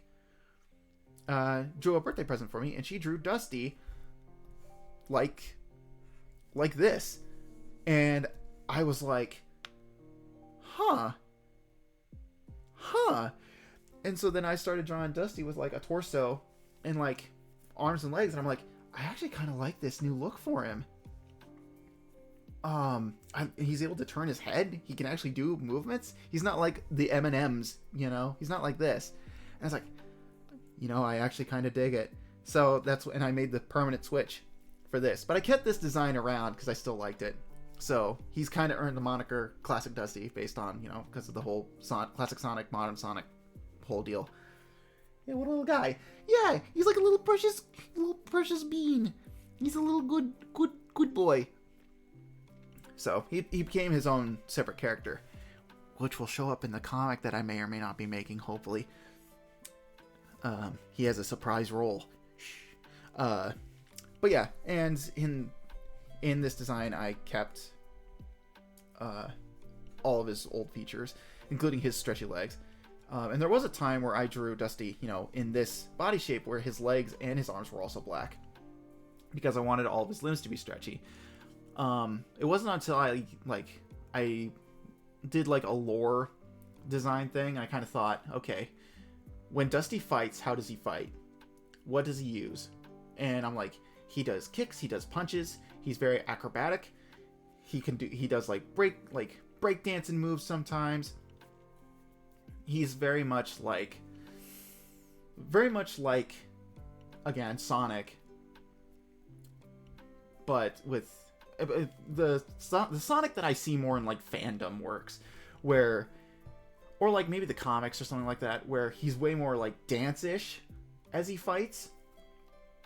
So he fights with more dance moves, and like, I wouldn't say Dusty shows off, but he tends to be more fluid with his movements.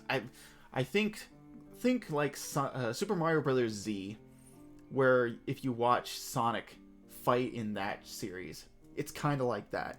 Although he's not getting into like Dragon Ball Z type fights, but the way that Mark Haynes used the Sonic battle sprites and stuff for Sonic's animations in that series is very kind of what I was going for.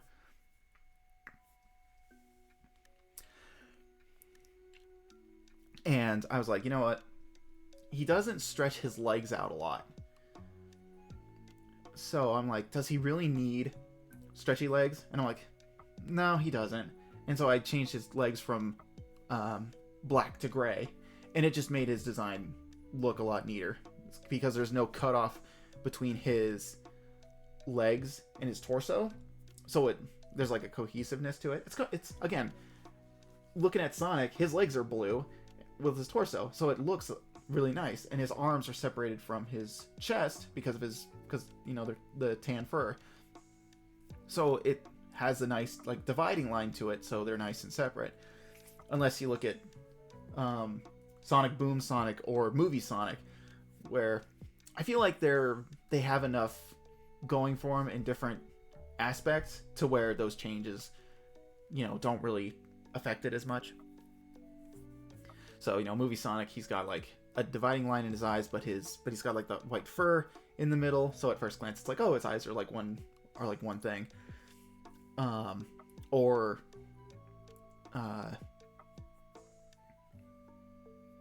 the fact that he's also covered in fur too is another big thing.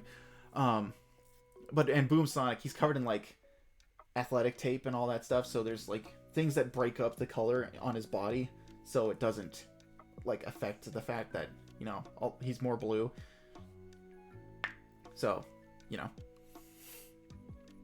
but it just goes to show that Sonic has a really nice design. Classic or modern, they still take really good cues. So adapting that to my stuff seemed like a no-brainer.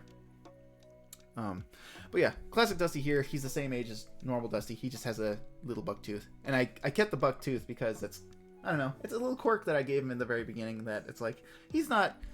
It's kind of like when you look at Gwen Stacy in Spider-Verse and she's got a gap in her teeth. It's like, you know, it's a cute little quirk that on like normal people is like, but you know, you put it on a cartoon character and it's like a perfect imperfection. You know what I mean? So yeah, more backstory for you.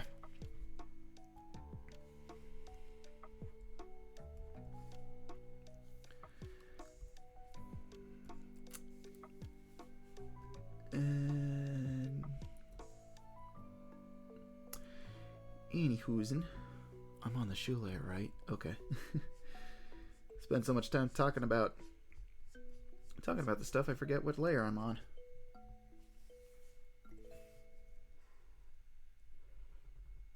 Oh, I'm going the wrong way.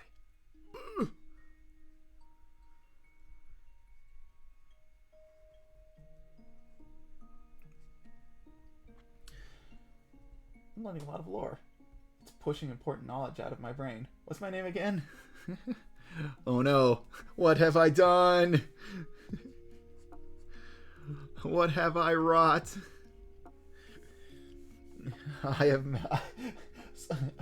It finally happened. I made someone dumber by watching me stream. Good lord.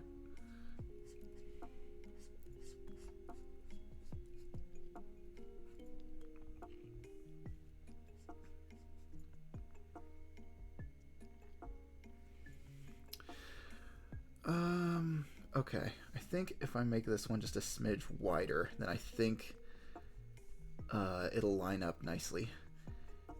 Where it's nice and consistent. I think. I hope.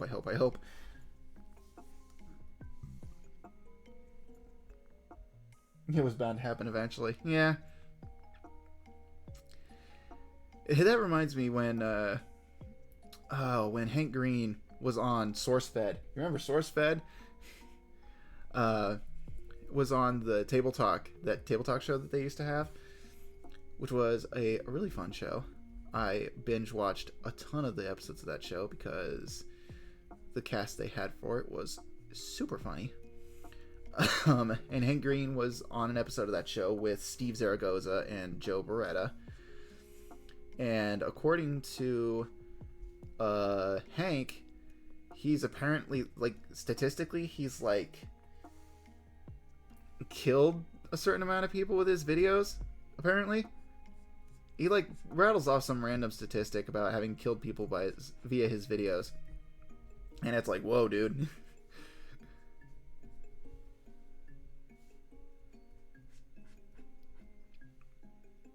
That was also like the first time I ever saw him like outside of SciShow, and learning that he was like just a normal guy. Because I always envisioned him as like, oh, he's like a science guy. Um, he's like, you know, a science guy. He's really proper and well put together and stuff. And then he talked about a story where he was watching someone getting handy in the pool, and it was like, whoa. Oh, wait, Hank is like cool. And then he like showed up on D20 and all that stuff, and then I followed him on Instagram, and it's like, oh yeah, Hank is cool. Not only is he smart, he's really cool. Ugh.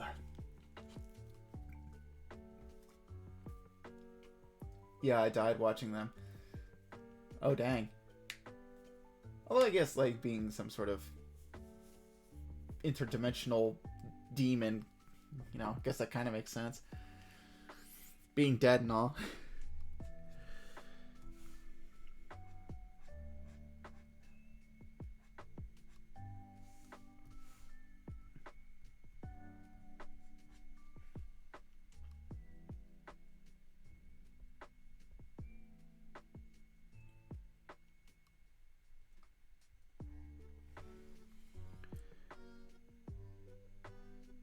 Alright, I think it's good enough. They're not exactly the same, but, I mean, you're viewing it from different angles, so I think it's okay.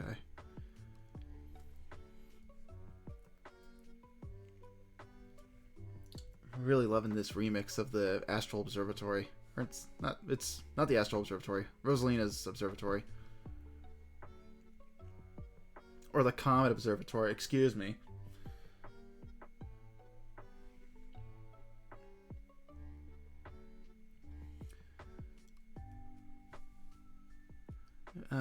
Anyways, she was done. Hoodie time. And this is the part where we realize that I kind of messed a lot of stuff up going into this. What was layer 4? Oh, I guess layer 4 is going to be the hoodie layer? Because this is the layer with the shoes on it. There's nothing on here. Huh. Okay. We'll label this layer shoes. And this will be hoodie.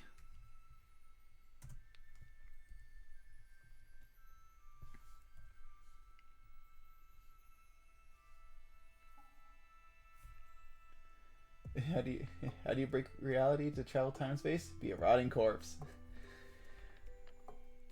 Yeah, I guess so. Well, I mean, I've seen people surf on dead bodies, so I guess you could probably break time and space with a body. I don't know, I've never really done it myself, so can't say I'm an authority on it or anything.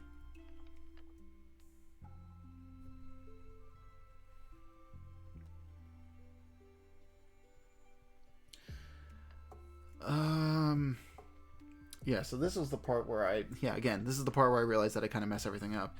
Because I think, oh hey, there's that line I drew. It's like, I was wondering where, it's what I get for trying to scroll with my stylus instead of, I don't know, using my mouse or something like that.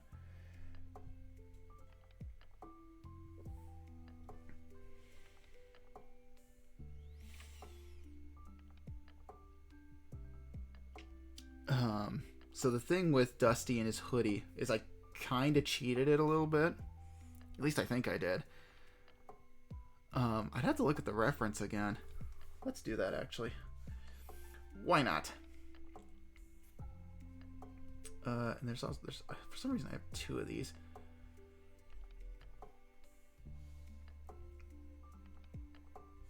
I can't remember if I cheated it or not, because I think,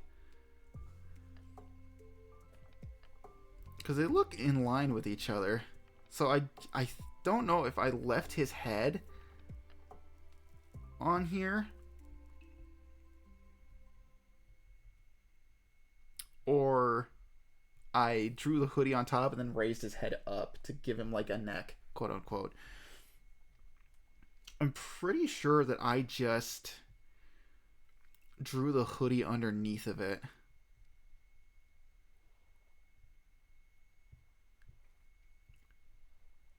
At least I think. I think I did. You should try it. It's fun. In fact, your throat might actually be better. Well, I mean, you wouldn't have to get worried about being affected by the elements when you're fucking dead.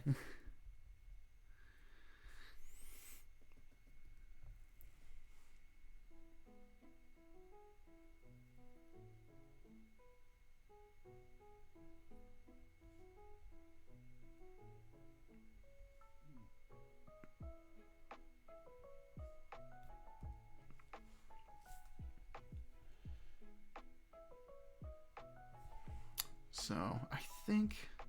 I don't know, I'm pretty sure I did.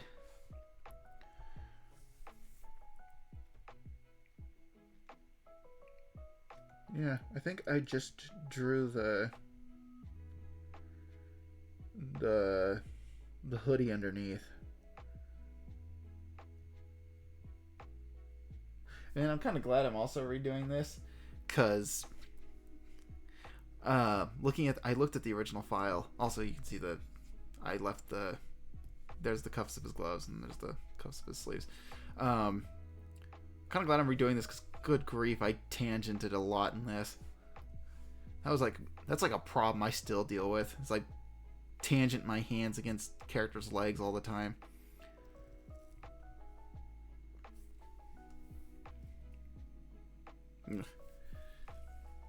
Traveler, what's your favorite fruit? Oh, man. I like a lot of fruits. That's actually a really tough question. I like apples. I like them a lot. Pineapples are really good. I really like pineapples. Bananas. I can always boogie down with a banana. A good banana. I've had pomegranates before, and pomegranates are alright.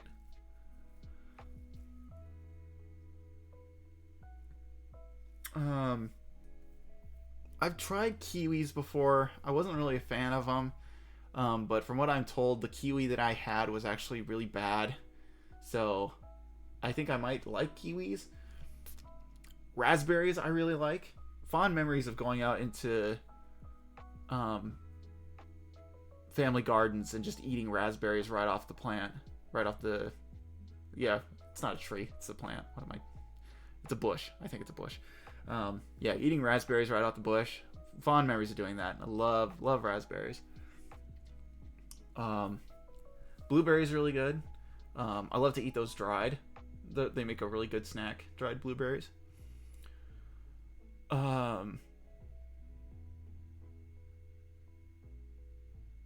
Dried mangoes are pretty good too. I like to eat mangoes.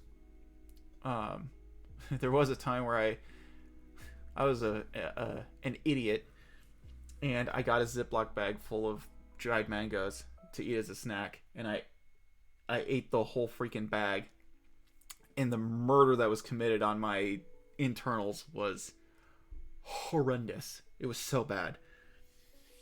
So I learned to eat fruit in moderation that day again. Oh, and obviously cherries. I really like cherries. Grew up around cherry orchards. I love myself some cherries. Especially Rainiers, which is it's a very delicate variety of Rainier. Rainier is a very delicate variety of cherry. It's yellow and it turns red when it's in the sun. So sometimes you'll find Rainier cherries that have a really bright red top and a very yellow bottom, or vice versa. They're really good. They're really sweet.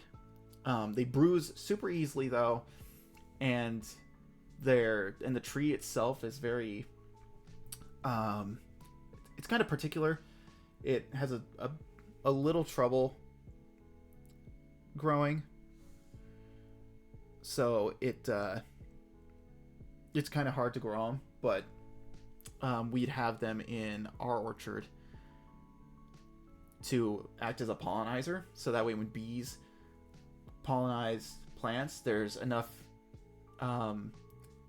diversity amongst all the trees, so that way it produces really good fruit. So having Rainiers out there was good for the crop, And it was also really fun to just go out there, find that one reindeer tree, and then just pig out on them. Because those reindeers were so good. On a good year, can't beat a good reindeer. They're really good.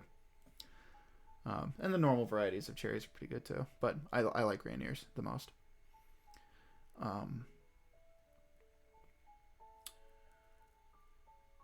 And yeah, that's pretty much it. Yeah, that's pretty much it. That is my answer.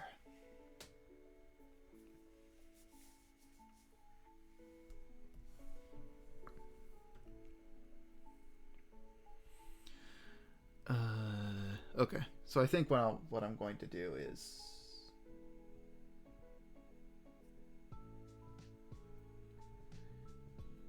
I was hoping the answer would be me, but that's a very good answer.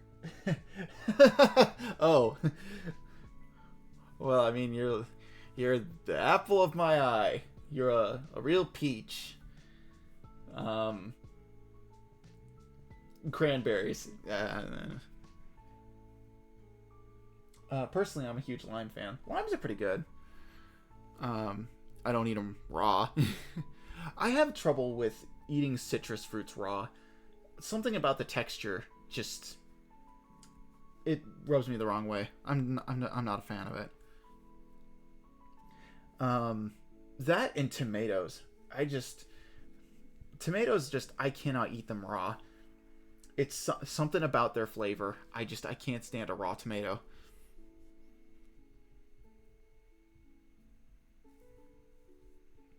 But if they're cut up like peppers, then I can kind of muscle them down. But I don't know. Tomatoes aren't my thing. Big or small. My sisters can freaking eat those things nonstop. They suck down tomatoes and oranges like it's like their life is on the line. And me, I can't.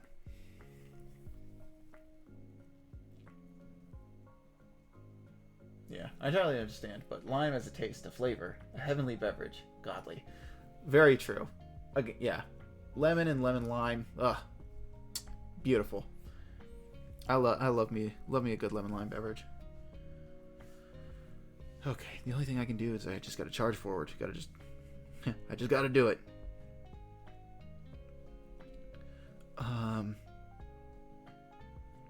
Actually, you know what I can do? We're going to rely on past me a little bit more. Because I'm a smart boy. And I saved all the works in progress for my references.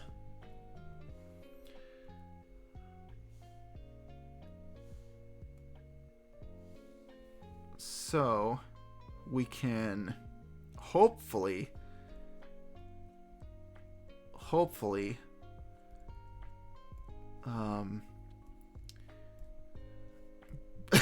break down my drawings a little bit. Let's see if I can see. That's just colors. We'll turn on the sketch layers. Oh, I'm a fool. Did I erase the...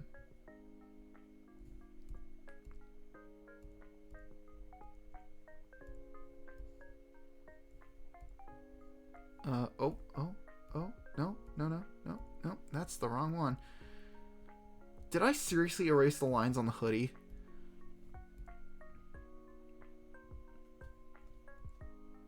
Okay, never mind. Never mind, bro, I take it back. Past me's an idiot. You didn't even leave those for me? God. Stupid. Okay. Yeah, because it's like, it should be here, but it's... Yeah. It's dumb. We'll just close this. Do not save. Would it be here? It is. And I did not change it. Okay. Nice going. Yeah. Thanks, past me. Freaking idiot. But this is a good... a very good insight as to how I used to organize this stuff. I was not very good at it. Technically, I've improved, by at least a decent margin that this doesn't really happen anymore. But yeah, past me, I hardly kept anything organized. And I think it's because I wanted to keep multiple versions just in case one file corrupted or something like that, so I could have something else to go back to. But I don't know. I think it just makes it more complicated. But as you can see, I was smart enough that what I did in order to get the back view of my characters, I drew them normally. And again, this is back when I used the colored pencils for layouts and stuff like that. I just took the main image and I just flipped it. You flip it, and then you just draw the back perspective over the silhouette of the normal pose you have, and that's how you get the back view of a character. I learned that trick from Tumblr. Thanks, random Tumblr post that I saw. I forget who posted it, but it worked for that main reference. So yeah, handy trick. And here you get, if it wasn't shown off already, this is how you get this is the back version of his shoe, and you can see the buckle on it and everything. I'm still really proud of how these turned out. If I just had a better handle on stuff, I think these would be like, I wouldn't be bothered to like redo this stuff, but I'm going to anyways. But yeah, I didn't move his head at all, so I at least had the foresight to do that. I think the whole reason why I also gave him a big hoodie was because it's part of his lore, is that he wears a big hoodie to mask his arms. Because another lore fact for you, Dusty's race is entirely gray, head to toe, stem to stern. All their bodies are all gray. Their hair is gray. Their skin, quote unquote, is gray. And what the difference is, their hair does gray. I say gray. Their hair turns white as they age, because some of my characters will probably end up seeing whoopsies. That you'll end up seeing they have white hair because they're older. But yeah, they're all gray, and his arms are black because of superpower shenanigans. So he keeps them covered up with his hoodie. So yeah. Okay, let's get started. All right. So the thing with his hoodie is, I think I want to keep.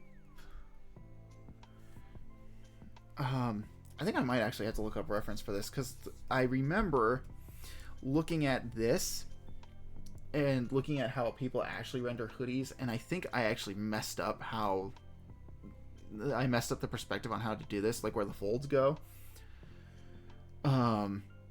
Because I think the crease is supposed to be here, and then it like flattens out as you go further towards the back, because everything bunches up here at the collar, and then where the hood has a place to hang, it the wrinkles smooth out, and then it's able to droop and drape across the back.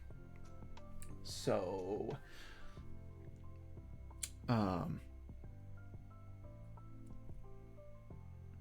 think another.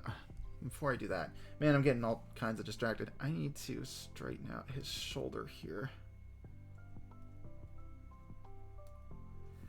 And I need to do this. There we go. That way his shoulder is more in line with his arm. Anyway.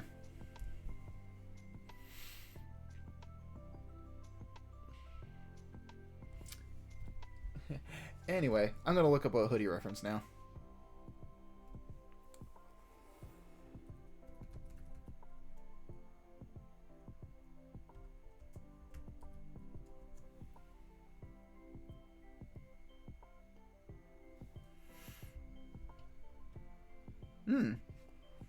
That's some good hoodie references.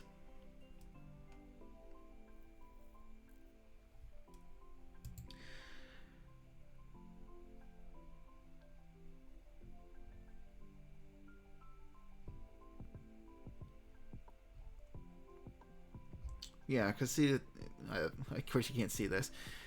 Yeah, but see, sometimes people draw it like how I drew it, where they put a line on the, where they put a line going back like that, and sometimes they don't.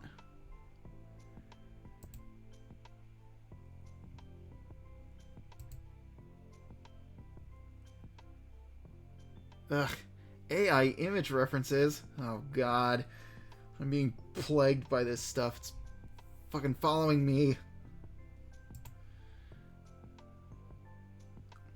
Barf.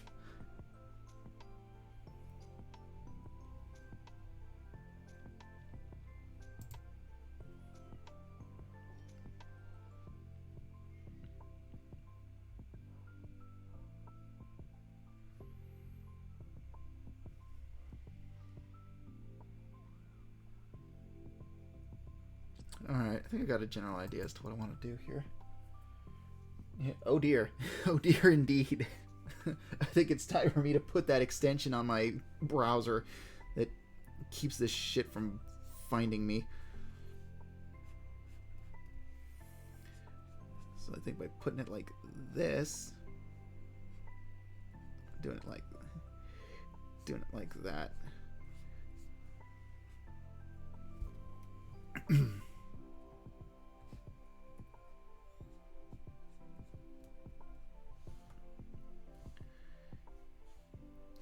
No, I'll do it like this, like that, like this, like that. Yeah, watch out! I'm gonna break out into. Oh my God. Hideki Naganuma. Jet Set. I'm gonna break out into Jet Set Radio songs. Good lord. I can think of literally everything related to something except for the thing I want to actually mention by name. Go figure.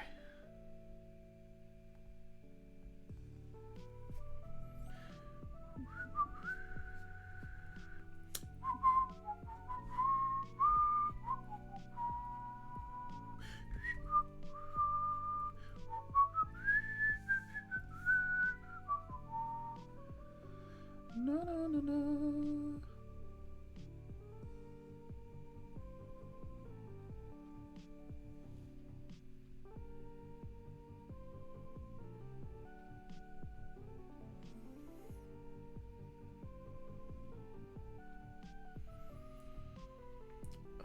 Oh yeah, I want to do this. There we go. Yeah, we'll keep the line like this, and just have it taper off at the end like that. And we'll keep the line like that.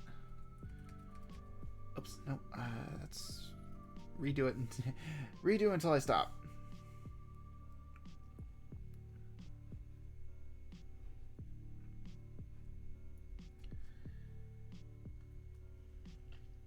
You're a good whistler. Thank you. I physically cannot whistle.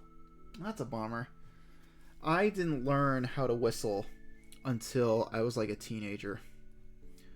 That and blowing bubbles with bubble gum and stuff, that was really hard for me to pick up as a kid. But as soon as I like matured a little bit and, you know, had the control of my body like like an adult does, I got better at it because I practiced it a bit more.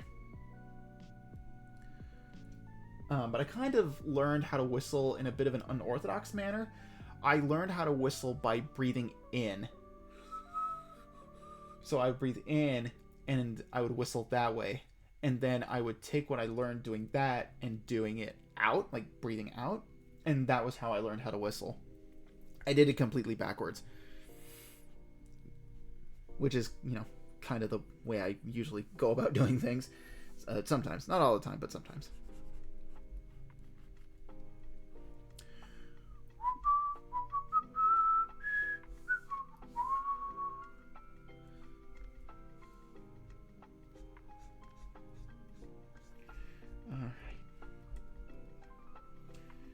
And the thing about Dusty's hoodie is that it hangs over his torso, kind of loose.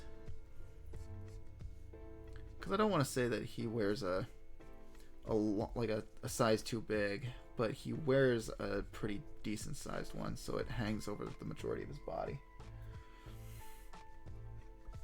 And then the little band around the bottom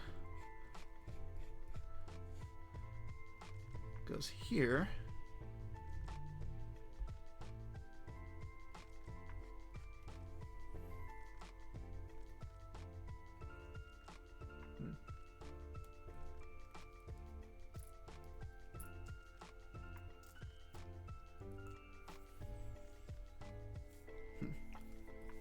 Somebody sounds like it sounds like they're having fun out in the parking lot.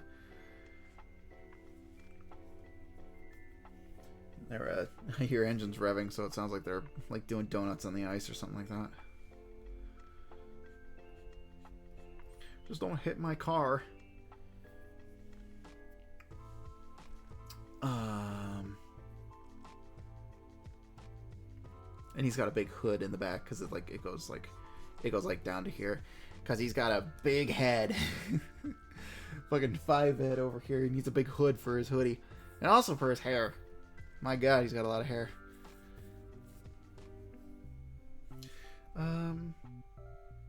Yeah, and it's got a lot of cushion to it, too. Though I don't... I think what I'll do is I'll do this in reverse. I will take...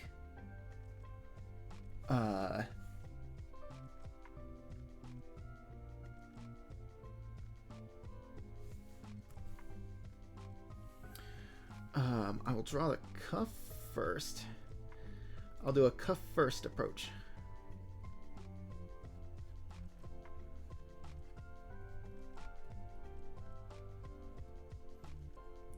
I'll put the lines on it because I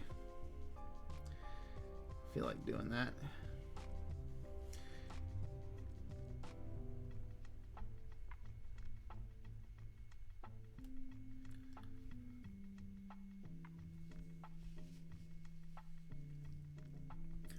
Also, when it comes to like the volume of my mic, it's been relatively alright, right? Because sometimes I get the urge to shout and yell and hoop and holler. And I really hope I actually haven't been blowing people's eardrums out whenever I do that. Because I turn my mic up a fair bit in order to be heard whenever I play games with peeps online. So, really hope it hasn't been too loud. Because I'm a freaking baby when it comes to setting up stuff. Your mic is good, man. Okay. I worry about that sometimes. You're too loud.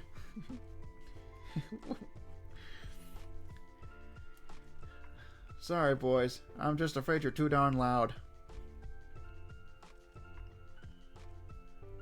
You ever seen Back to the Future? I love Back to the Future. That's one of my favorite movies. That was like the movie that got me hooked on time travel.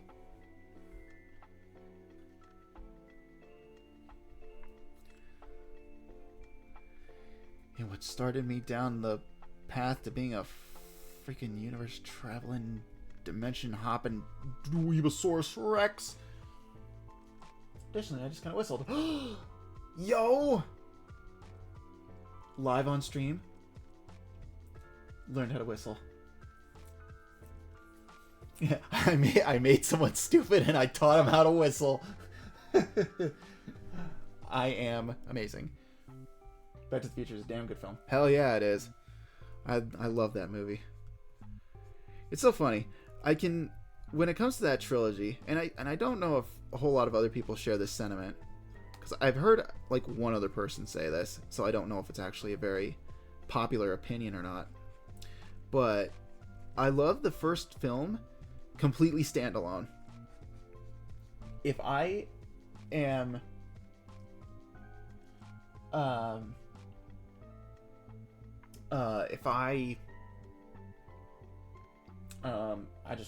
I looked down to read something, and then my brain just train hit a penny on the tracks and immediately derailed. I did not expect you to say freaking. I just kind of expected free.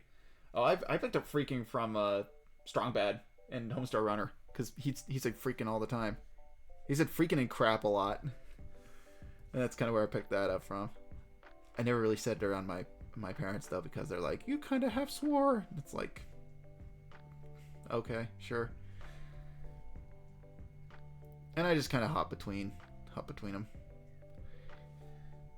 Oh, right. I was talking about Back to the Future. Whenever I watch Back to the Future, I either watch the first film standalone and just be like, what a perfect film experience. And it's like, if I have to think of the sequel existing, it's always 2 and 3 just lumped together into one movie.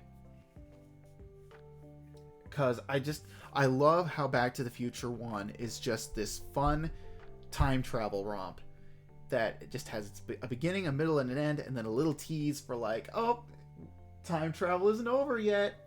Fun shenanigans, woohoo! And then it just leaves you with your imagination to be like, I wonder what sort of time hopping shenanigans they get up to, and it just leaves it at that. And then the sequel is like, excuse me, I got burps. Excuse me. Then the sequel is just like, yeah, you gotta do something about your kids. And then the third movie is like a Western. It's a really good Western with some time travel stuff in it, but it's like, yeah, meh. It's alright.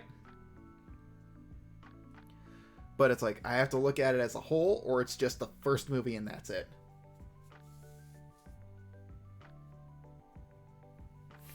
But it's like, I can't say it. It's not, I wouldn't say I hate the movies or anything. I like hate the sequels or anything. I still think they're very good films. I just like to perceive Back to the Future as just, that was just one damn good movie.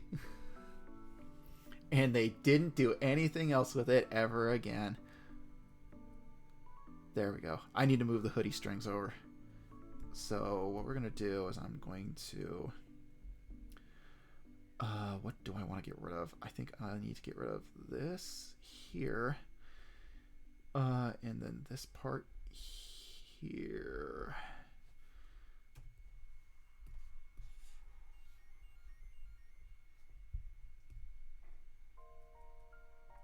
There we go. And we're going to move the hoodie strings over here so that way they're more in line with the center of his body.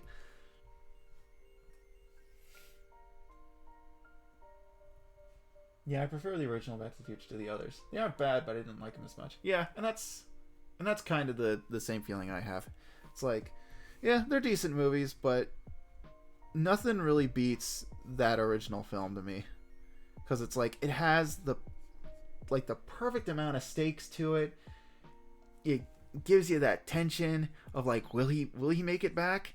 Will he be able to prevent himself from being erased from time or existence?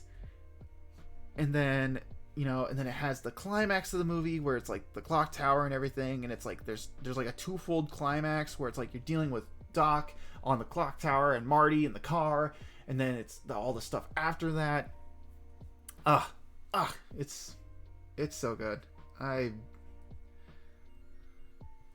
That movie is just so good. And that was like one of the first one of my God damn it. That was one of my first like real hyperfixations when it came to movies. I remember it was that, Star Wars, Indiana Jones, and Back to the Future I've had hyperfixations with. Because I was like the perfect age when the prequels came out, that Star Wars hype was in like full swing. So I was all about it for a good while.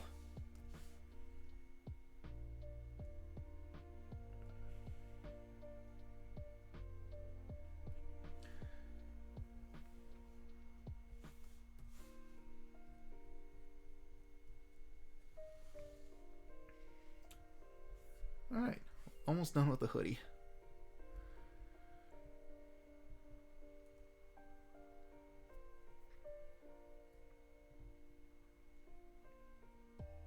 I just need to put the pockets on it. mark where the pockets are gonna go. It's like, right here and right there. Yeah, that's good enough. There and there. Yeah, that's fine.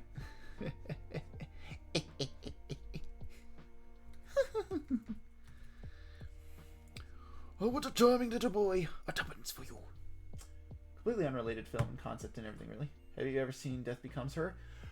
I've seen bits and pieces of it. If it's the movie I'm thinking of. Is it the movie that's got the lady that... yeah, it's like the lady that dies, or like the two ladies that die, and she gets a hole blown out of her, and she's like, I've got a hole in my stomach. And the one where they like fall down some stairs and they fall apart. That's the right movie, right? That's the one I'm thinking about? Because if so, I've seen bits and pieces of it. And I know that Bruce Willis was in it before he became like Mr. Die Hard Man. That is the correct film. Hell yeah. Yeah, I know it is. I haven't seen it in its entirety. I've seen it in bits and pieces when it was on TV.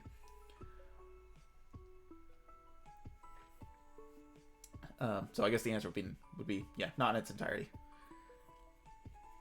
Yeah, and I just remember seeing like a clip of Bruce Willis in it, and I was like, "Oh, hey, that's Bruce Willis." And he's playing like a comedic role because apparently that's what he was known for before he became Die Hard Man. And a real action guy is he was a a comedy actor and a lounge singer. One of my favorite films ever. Oh, okay. I really need to sit down and watch more movies. I wish I had more time to watch movies. I wish I could devote more time to watch movies. Because I'd love to go back and like just do a movie marathon and just watch a bunch of old movies.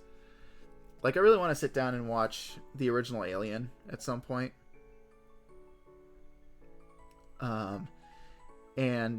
Let's see, what were some other ones that were on my list? I wanted to watch Doodle, one of Spielberg's first movies. I've wanted to watch that movie for the longest time. What was another one? I've seen Jaws, and I've seen most of the Indiana Jones movies.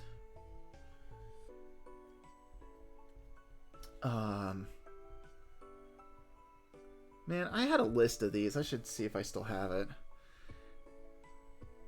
But Alien was on it. Aliens was on it. I've seen Terminator 2, but I really want to watch Terminator 1.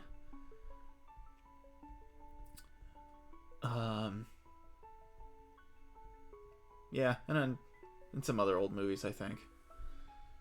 And then there's like the recent stuff too. I really want to see the Barbie movie. I really want to watch Nope, because I haven't been spoiled on Nope, and I kind of want to watch it because I've been told that some really weird, freaky deaky shit happens in it, and I'm all about weird, freaky deaky shit. So I really want to watch that. And it's also got aliens and like UFOs in it, and I'm all about that. So yeah, I have plenty of time to watch movies. I just don't have the attention span.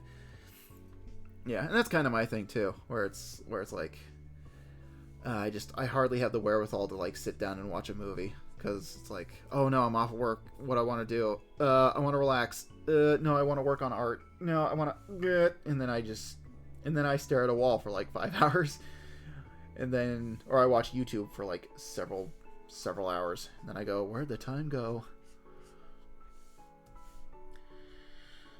Further proof why 40-hour the 40-hour work week is balls. Hang on, I need a sip. I'm drying up. I'm gonna become dry universe traveler, and I'll be a skeleton. Or I'll be like SpongeBob in that one episode where he goes to Sandy's dome for the first time, and he turns into like a dish sponge because he's so dry. I don't need it. I don't need it. I definitely don't need it. I need it! 1, 2, 3, 4, 5. There's like 5. Okay.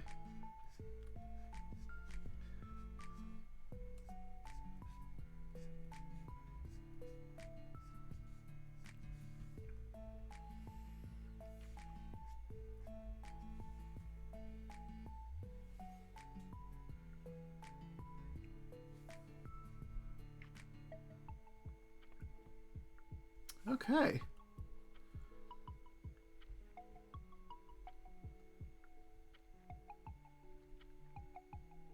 I think I think Dusty's looking good.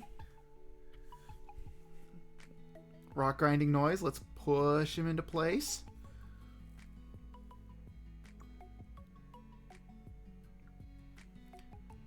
Oh, look at them. Look at them standing next to each other. Oh, look at them. Couple of buddies right there. Oh, and I also, real quick, I added Universe Trailer Prime Curses Ahoge back because I took some time. I sat down, or took some time away from it. Then I sat down and looked at it again, and I went, he needs the hair there. He's missing something there. So I went and I put it back.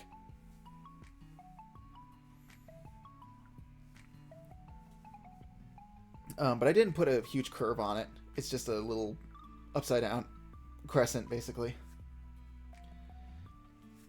But we did it as a team. Yeah. Me at the pen and you on emotional support. We went and tackled that SOB and we got it done. Real quick though, I'm gonna take the clothing layer on Chris though, and I'm just gonna fill that line in right here. There we go. Did I?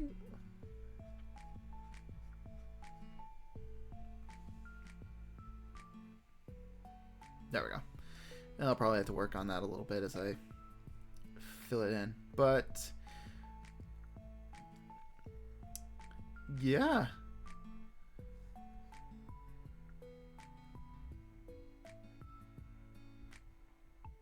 I'd say Dusty's looking good. Though I kind of want to look at the transparency levels. Oh yeah, I kept those little doodles there, right?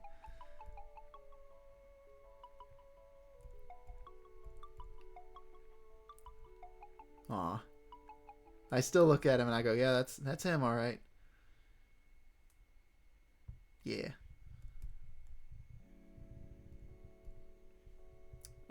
That was 75? Okay.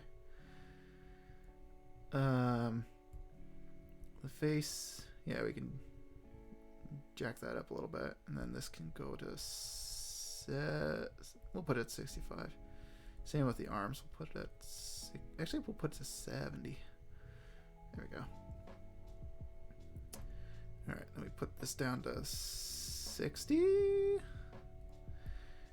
and then we'll put Dusty back down to 60 as well. Nice. There we go. Every 3 to 5 minutes, I feel like I need to get up, pace around, and think about Pokemon, or Nova, or Sins. Oh, I feel the same way. It's kind of what I do when I take bio breaks on stream too. Is sometimes when I get up, go to the bathroom, then I come out, and then sometimes I just walk around my apartment for a little bit. I do like a lap, and I kind of walk around, get the stem out a little bit, just shake it out, look outside, and get that out of my system, and then maybe have a snack too if I'm feeling a little peckish, and then I go back and then I sit back down again, and I just keep working. It also helps that, it also just helps that when I stream, it's like I'm streaming to an audience, and I need to focus and keep working because people are watching, obviously. So it's like I got to keep working. I can't just sit here and talk without doing anything. You can't do that. That's not how it works. I haven't tagged the stream properly for that. It's like I got to do something. But anyways, yeah. I made 2 characters. 1 and 2. I think I still need to I'll put the soles on their shoes too at some point. And then I need to put the sling bag strap on uh, on Chris, so that way, and put the messenger bag on him. Because he's got to have his messenger bag. That's how he carries all his stuff. It's like, how else will he carry it? And doing a little zoom out here, I also might need to expand the canvas a little bit. Because the next character we're doing, in the lineup here, is Ryrda. And she is tall. Not only tall in the fact that she's just a tall individual, her hair adds like another, like, metaphorical 2 to 3 inches on her head. So might need a little bit more room for her. And I think I will draw her in relation to Chris again, and put her like in between here as I draw her, so that way I can, properly gauge her height and her size.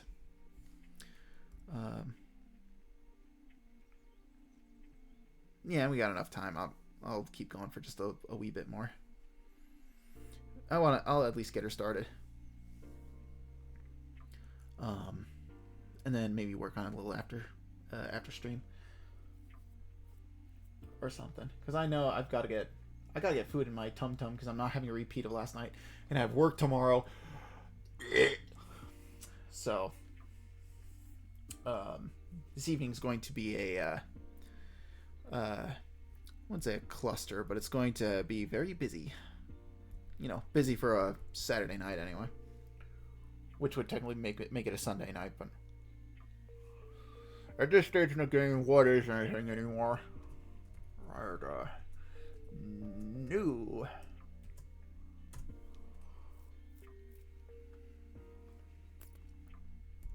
All right. Ryrda is going to be I want to say a special-ish case, because her design for a good while has been kind of tricky for me to nail down, because a lot of my characters that I've had for a while, I've had commissioned artwork of.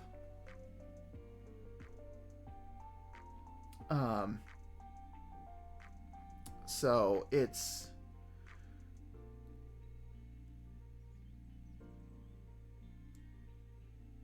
I've had artwork commissioned of my characters, and I borrow elements from stuff that people have put on my characters in commissions, and sort of like a clay doll, just sort of stick on to my characters in bits and pieces. Ryrda is one of those ones, because I started her design it's just a very basic design. It was bare bones. There wasn't a whole lot to her. She didn't have the armor. She didn't have the belts. She didn't have any of that. It was just her shirt, the undershirt, the pants, the boots, and I don't even think she had gloves early on. And originally she was a guy.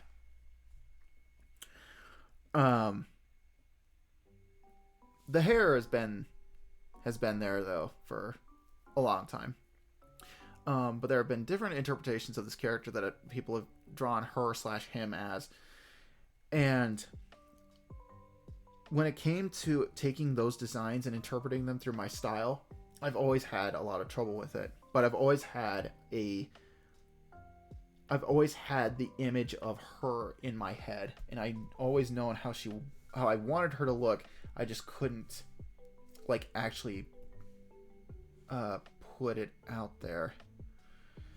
I'm gonna see if I can find so there's a commission that I got from an artist that I follow, I look up to, I appreciate their work a lot. They go by the name Rolling Rabbits. I'm pretty sure I've talked about her on stream before, because I love her work. It is absolutely gorgeous. And one of the first comms that I ever got from her that was like one of the commissions that made my heart go aflutter and go, oh, my characters, oh my god. And seeing them rendered in a really beautiful style is this one. I love this piece still to this day. And this is like older than old. It's like dirt. You see, Dusty's still got his black legs. Chris doesn't have his backpack. Tenchi is freaking naked. He's only got his scarf. Poor boy. Get him some clothes. And Ryerda, back then, Ryerden, he wore white. And he had red accents on his outfit. And no gloves. And he was kind of an asshole. And Bolt was part of the main group. Because my original conceit was I wanted the Universe Travelers to have one human character in it, and then all the other characters would be different races and species and stuff. So that way it would make, main boy Chris here seem like the odd man out, because it's like, oh, he's just a normal guy thrust into a weird situation, so he's surrounded by people who are just not human. And I folded because I had to include another human in there because I didn't have enough characters at the time. Oops. But this being older, the characters ended up changing. I gave Tenchi clothes. Ryerden became Ryerda because I was like, oh, I have two humans on the group and they're both guys. I need to make them different. Make one of them a girl. You got it. And at this point, Ryerden was a magician. He used magic along with Tenchi, his little brother. I decided to make them a bit more different from each other by taking away his magic, giving him a sword. And I was like, hell yeah. And then I gave Chris a sword later. So then I was like, oops. I kind of, again, robbing my characters of their unique qualities. So one time, she opened her commissions again. And I commissioned her again, but this time it was much later. And I was like, hey, do you want to just do like a redo of this one commission you gave me? And she was like, sure. And then I changed the pose a little bit. And then she drew this, which is still incredible. This really helped define what I wanted the group to end up looking like. And so this is the group as it is. Oh, wait. My Saturday has been very boring. It's technically now Sunday, but still. Oh, yeah. Well, nothing wrong with a boring day. Especially after having, like, an exciting week. Or, like, just a stressful week. Boring can be alright. I know that feeling a lot. But anyways, this is the group. This is, like, the Universe Travelers. As it is. Currently. Oh, wow. This was done in 2020? Wow. Whew. And this solidified a lot of the looks that the characters have now.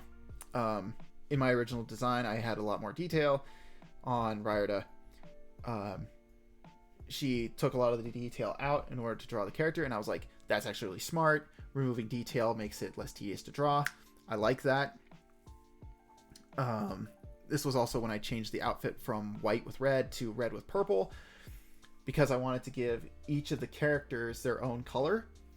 Going back to Tome, how Chris made that show and was like, I want to give all the characters unique colors, and then made the really bright, saturated colors in the second season that everybody went, God, too bright, which then he ended up fixing for the movies. So I was like, oh, I kind of like that idea. So I kind of took from that and put it into my own characters. So you have green here, red here, Dusty missing his hoodie because I didn't put him in a hoodie at that point. He's orange. Tenchi is yellow. I think it's yellow or purple. I forget it. I think his is yellow. And then Flash is... I think his is yellow? Or it's light blue. I think it's light blue. Yeah, because it's like light blue, green, red, orange. And then he's yellow because his magic is yellow. I think that's how it went.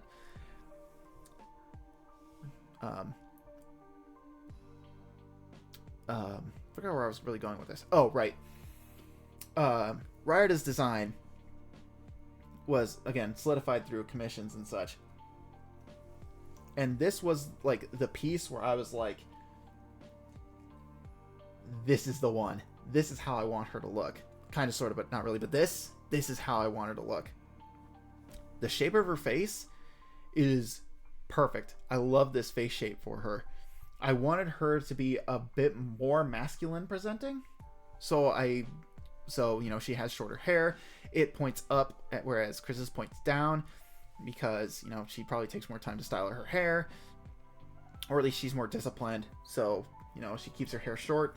And his is kind of just a mess because, you know, he's just a guy. I love the hair shape that she put in here. And she also, like, did put, like, this little swoop in here. So it's like, oh yeah, that makes sense.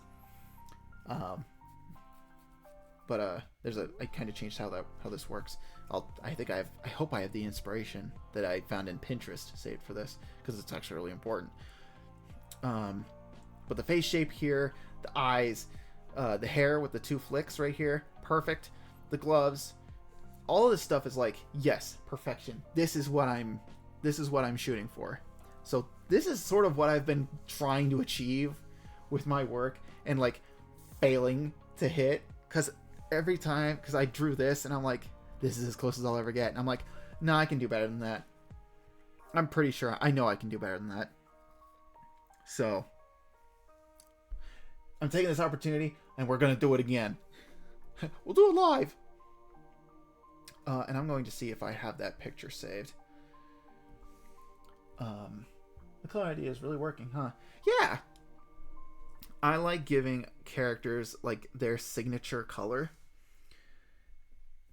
and, you know, having them fit within a group. It's kind of like, that's like my go-to for whenever I develop or like create a cast of characters. I'm like, okay, the main character is X color, and so that means that all the other characters have to be like these other colors to form like a nice complement with each other. And I don't know if I saved, because I was cruising the World Wide Web looking for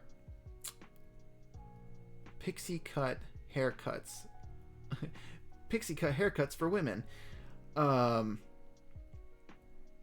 And I found like the one while I was browsing the internet. And I'm going to be really sad if I don't have it. I'm going to be very sad if I don't have it, because it's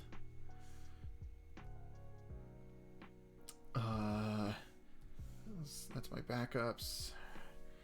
Is it in the downloads here? Oh, picture inspiration, where'd you go? It's not here. No, hold on. Let me load up my Google Docs 1 sec. Yeah, because this is what we come to. The lo-fi, the AI reference pictures. Get out of here. Google Drive. I stopped using Google Drive a long time ago because my friggin' Chromebook won't upload stuff to my drive. It's so annoying. Show more files, please. Yes.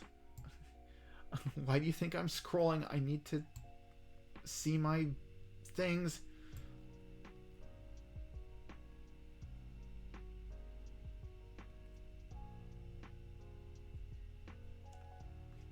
TOS. I have a terms of service document in here?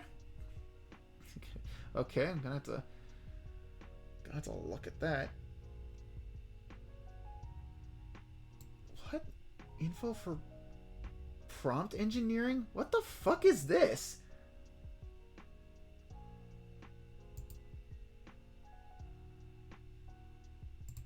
Okay, okay, I just need to apparently go through this and clean this up, apparently. Because I have no idea what this fucking stable diffusion bullshit is in here.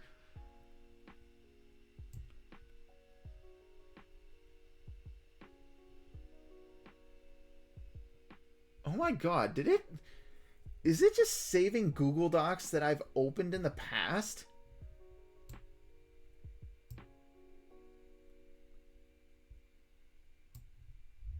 It did.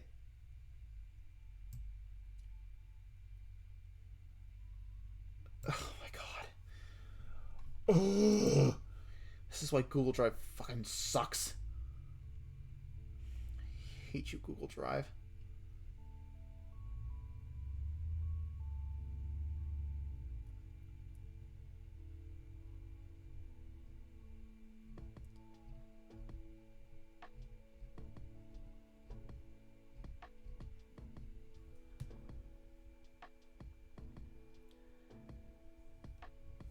Yeah, we're going bigger and better. Absolutely.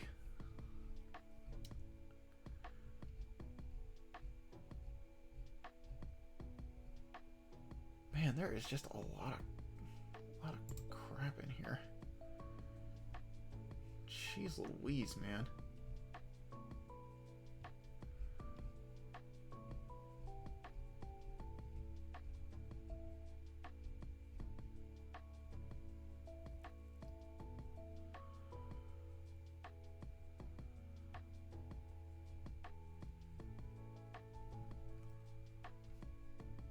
Okay, hold on.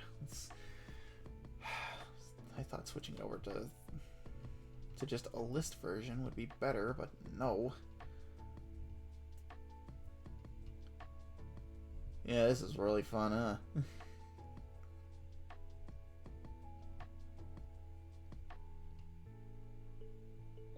Huh, there's like a bunch of audition documents in here for when I auditioned for voice acting roles. That's so funny. Oh, silly me. Oh my god, is it not in here? What would it be?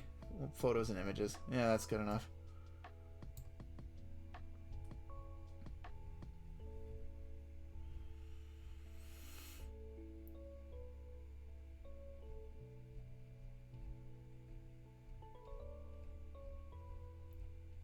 Please be in here. I wanted to show this off. You're making me a fool. A lot of character references in here. I really hope I have these backed up somewhere. I think I do.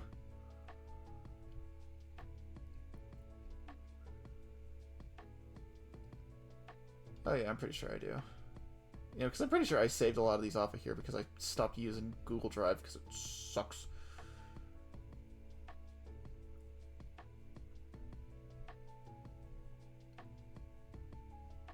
Oh yeah, that character. I should really bring them back.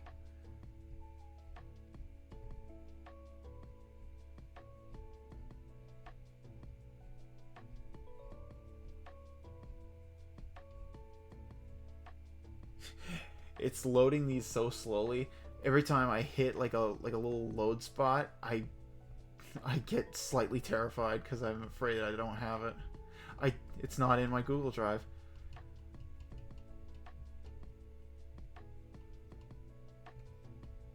It's not here.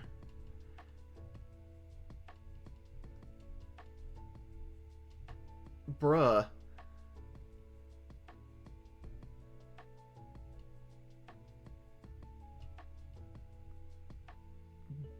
Man, that sucks. Man. Oh, hold on. There's one other place I need to check. Hold on. I've taken to the color idea myself for the Sins trademark. A rainbow from red to gray. I ran out of colors, right? Hey, man. Sometimes lack of color can be indicative of a character's personality type. And other such things. So it's like...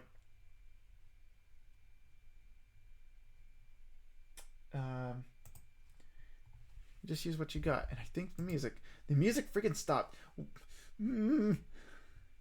Well, to be fair to them, I didn't think I was going this long. And I really should just make a playlist for stream.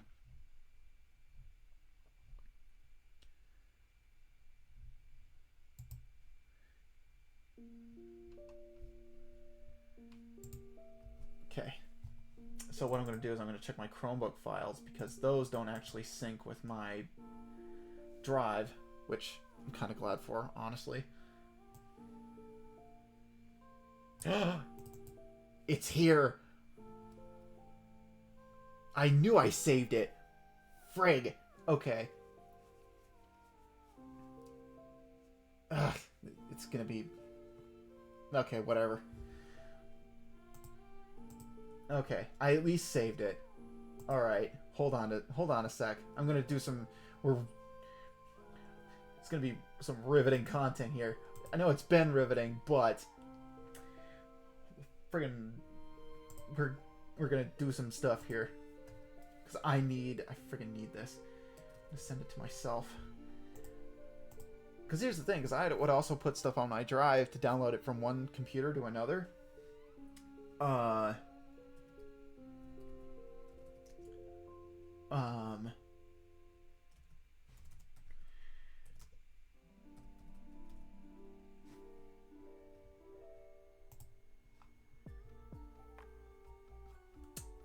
I would use Google Drive to move one file from one device to another.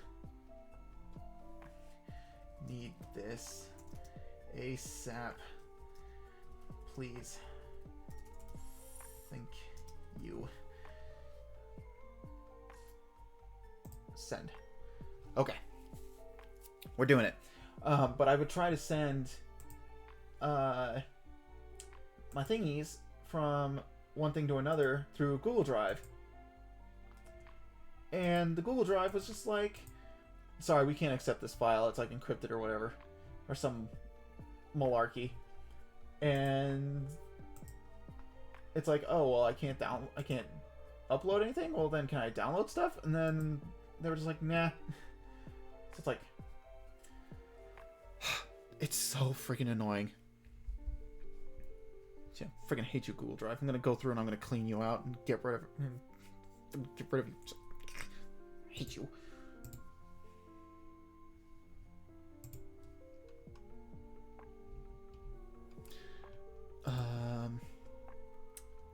Anyways, opening up tab, go to my Gmail. See, this is what we used to do in the old days before we had file sharing services. You friggin' downloaded something and then just emailed it to yourself.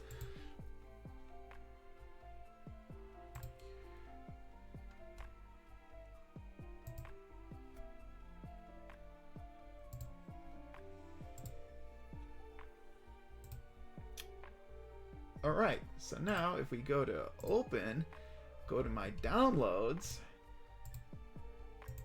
bazinga, here we are. This is the picture of a woman that I found while I was Google searching.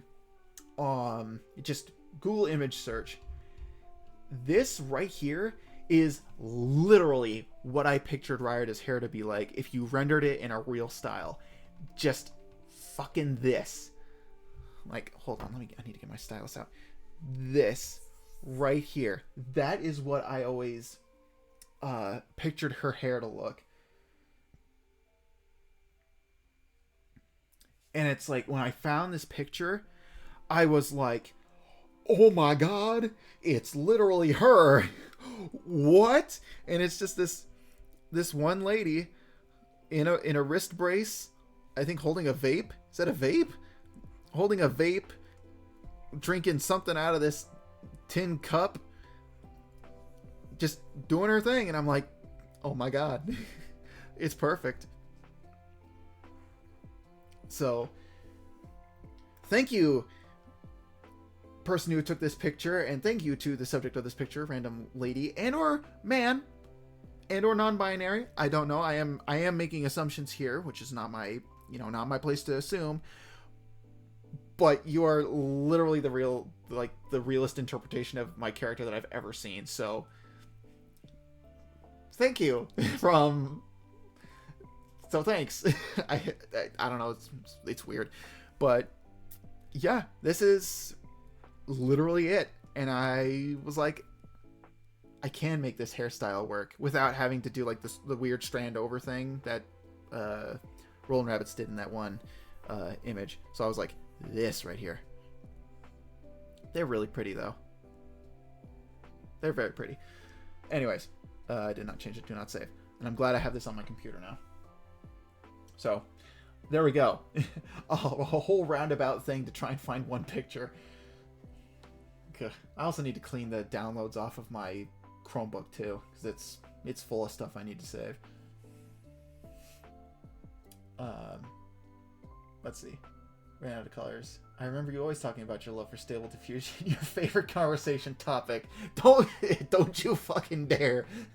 Don't even. The only time I ever engaged in AI anything was when it was like brand new and everybody was like, oh look, you put something into Dolly and it makes a little fucked up smear of a thing. Ain't technology wacky? And then it became evil very quickly.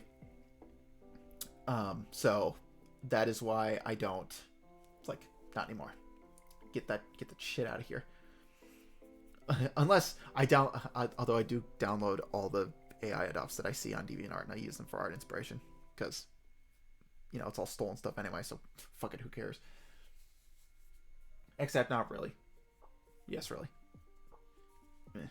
Anyways, AI art is bad. It should be used for technology such as, like that one video I saw where somebody was signing into a computer camera and the computer was interpreting their signs and could actually put like subtitles underneath of it. That is what technology should be used for. Stuff like that. For reference, Leviathan is gray. Okay. Was Leviathan a worm? I keep, whenever whenever it's like Leviathan, I think of the giant monster from Atlantis, Lost Empire. So I keep thinking crab. But your thing is entirely different, so I'm like, it's something else. I fucking finally been waiting all night. Yeah, I know. It's crazy. You know, I absolutely see it. Yeah. It's totally her. It was like, even down to like the hair color too. It was like, whoa.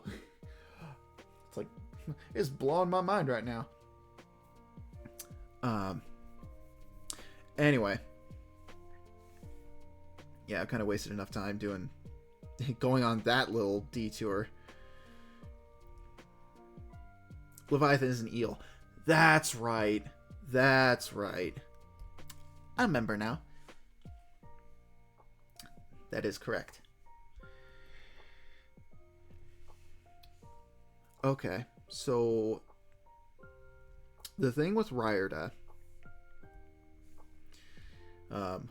jumping off of one topic and going immediately into another. I'm gonna have to wrap up soon. Oh, I forgot. I'm doing a thing tonight. I completely forgot. I need to check the Discord.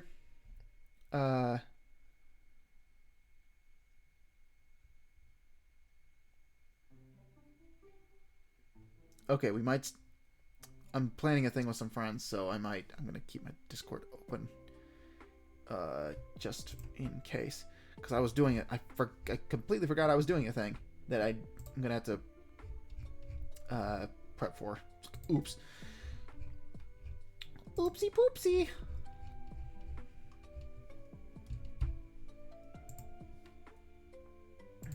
So, I'm gonna keep my Discord open.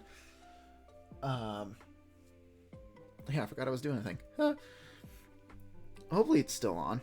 Anyways, the thing about Ryerda, she is about as tall as Chris. A little bit taller, but about just as tall. I am making sense. And their heads are roughly the same size. So I tend to use the same circle for the both of them whenever I draw them in the same place.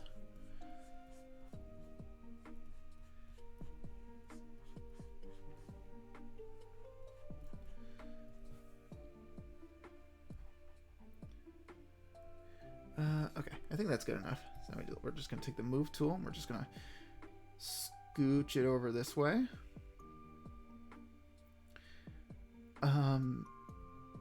Yeah, so we're just going to do this and then just going to move this up just a few pixels. Silly goose. Yeah, I'm a silly Billy.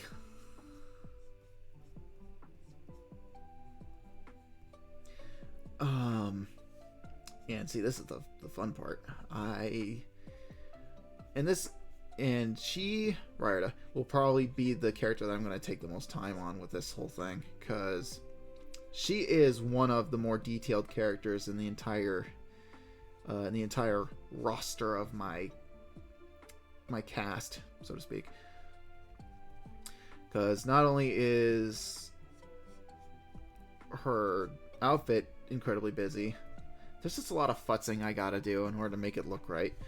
Because I mean, I futzed a lot with Dusty here, and he's like simple.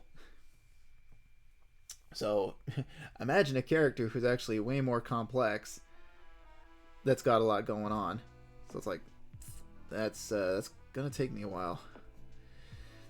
Well, Jimbo, is gonna take me quite a while.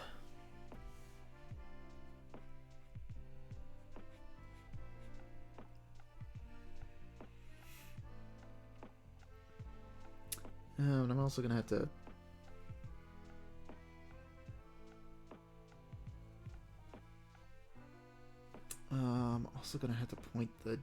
point of the jaw a little bit, I think. Because I mean, I have it pointed so it's like this, but it's like I don't want her face all the way to the left, our left. So I want the point to be like here. So the point of her jaw will have to be like over here.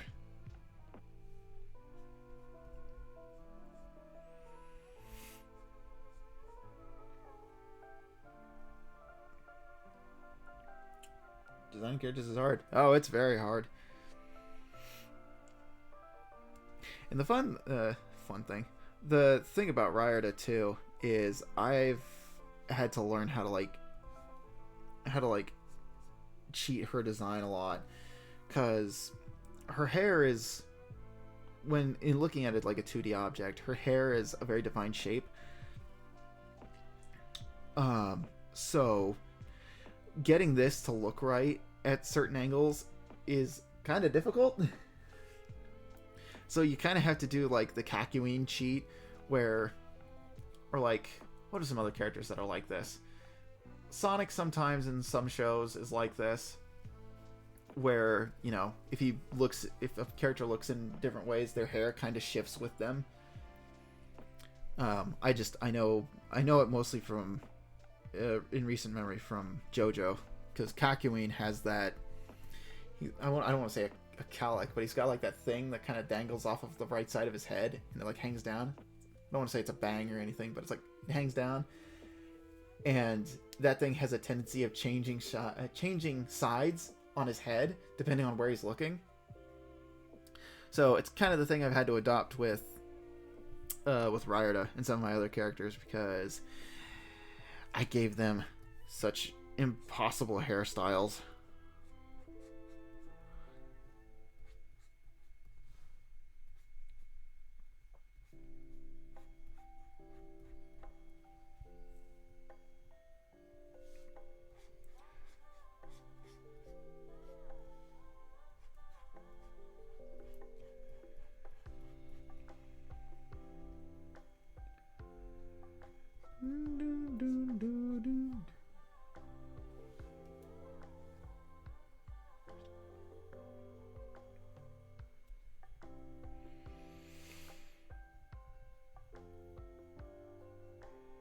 You know, I think something I'm going to do, now that I'm looking at it and thinking about it, I think I'm going to just make these two the same height.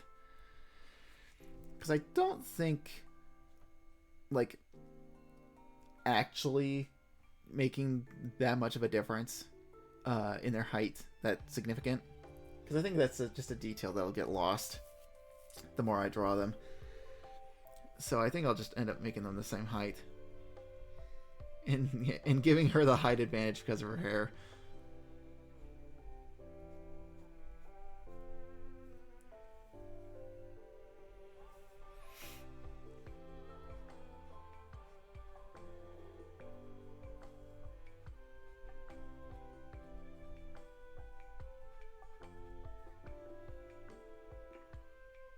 I have come to a very tough decision. Do tell. Is it something to do with the thingy you're working on? The animatic?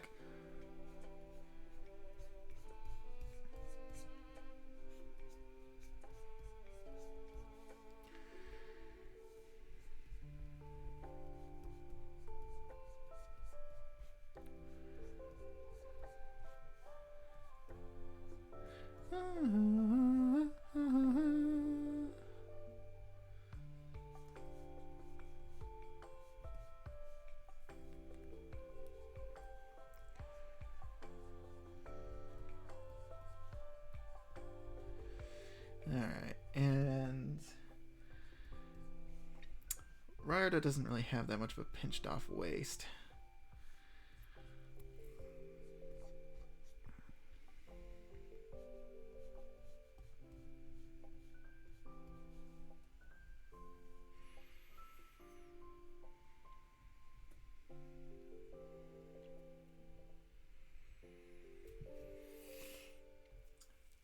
I'm scrubbing what I currently have for the animatic, and tomorrow I'll start fresh with a better suited art. I'll still post what I have, though. Hey man, the old adage, delete your art! If you feel like if you want to start over, start over. Hit that delete button, make the kid pics explosion sound, just and then delete it all. Yeah, start fresh.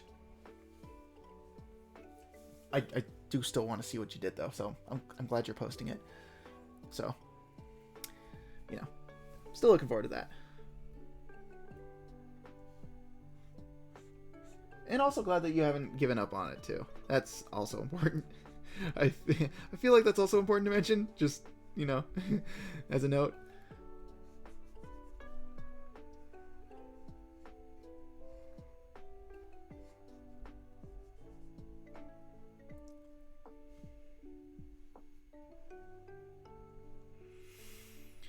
Alright. And the thing with Ryerda too, she doesn't have the booba. She does not have the booba. She's relatively small in that department, but she makes up for it with her thick muscles. Because between all the characters in the Universe Travelers crew, she's the one with the most defined muscles. Because she fights with a sword and a shield. That takes a lot of, build to heft that stuff around. And I mean, between the whole group, I think Dusty is the strongest. But that's like superpower.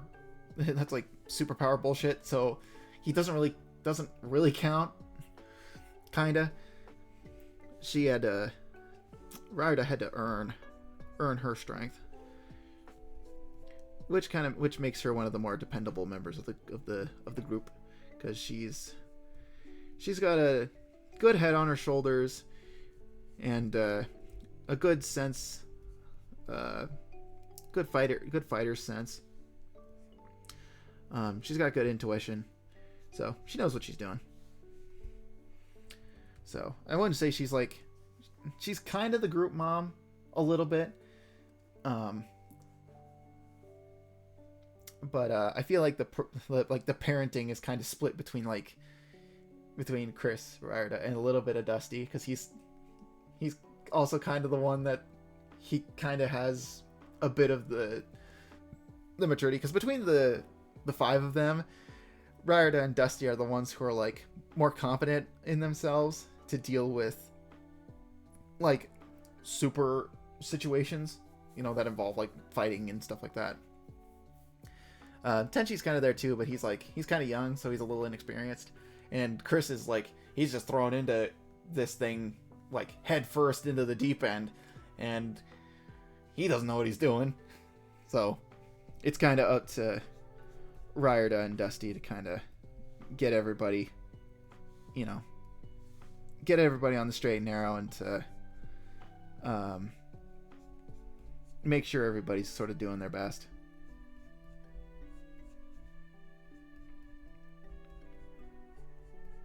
Woo! That's Link's Awakening, isn't it? Yeah, Ballad of the Windfish. Yeah.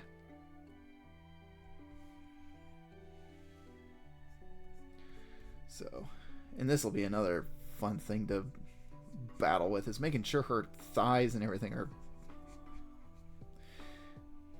her anatomy is done right. Because I do plan on keeping these drawings for future reference stuff.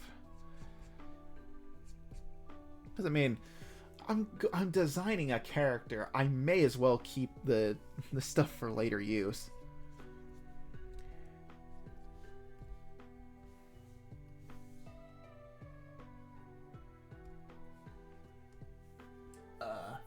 Yeah. I want it to be more fluid, but you get to see about the torture part of the Sonic cast, Nova. Oh, awesome. I just like seeing people do stuff with their OCs. It's so fun. It'll probably be like, oh my god, it's like that. Oh, if there was there was a Nostalgia Critic meme that was going around where it was a still from the, was it the Son of the Mask review that he did, where it's Cat in the Hat. That's what it was. It was Cat in the Hat, and he was babysitting the devil's daughter. And there's that, and she's like, "This is the movie that we like to watch," and then they sit down on the couch and watch it, and it's just the actress gal that they have for the character just sitting on the floor, smiling happily, looking at the screen, and then Doug in the background just looking horrified. It's like me on the floor looking at my Art Mutual's drawing their fan characters, and then the outsider looking in, just, oh, that's where my brain goes.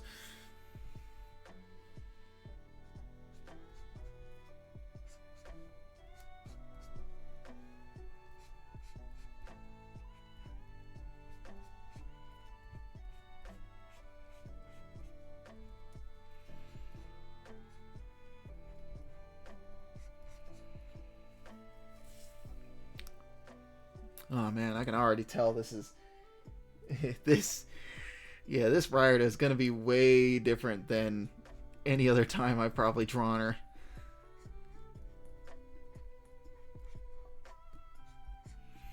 She's gonna be so different, but she's gonna be so goddamn cool. Oh, I'm excited. I do so relish these times of creativity.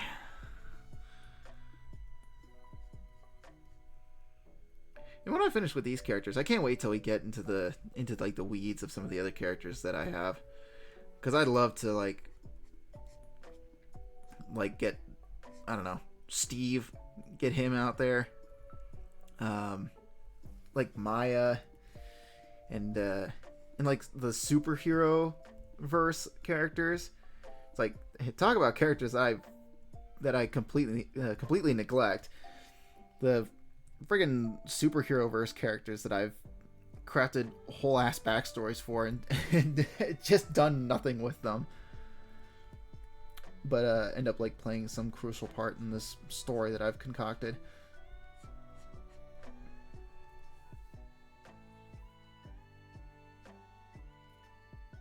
Somehow I always get the references you make, and you know what, honestly, and I mean this truly, it makes me so happy that the esoteric random crap that I spout makes sense to someone aside from me.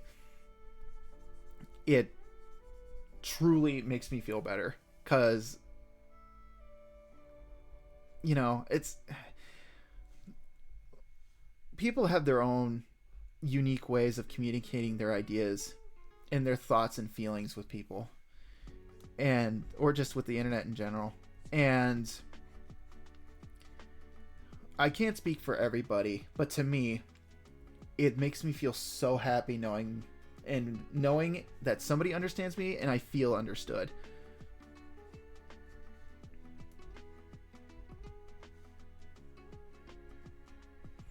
So you know, knowing that somebody gets my my silly little references and quips and jokes makes me happy.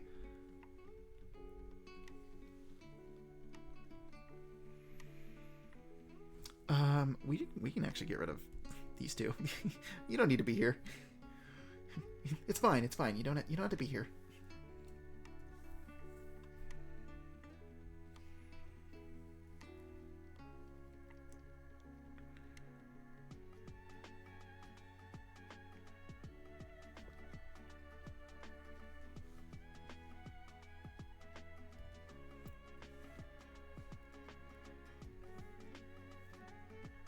Alright, so I think at a 20 minutes,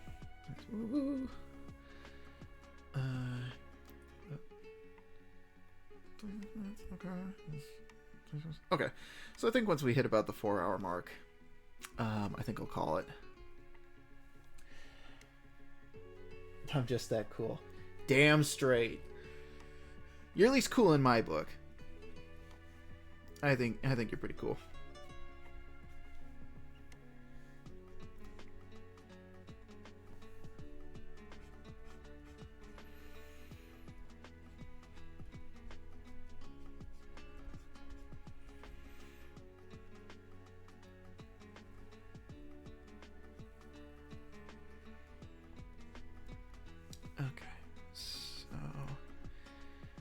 Her arm will go down here like this. We'll round out her shoulder like so.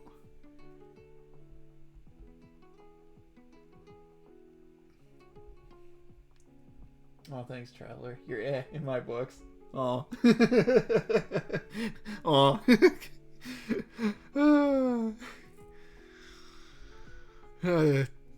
Typical night for Commodus. You are incredibly cool. Yeah. Thank you.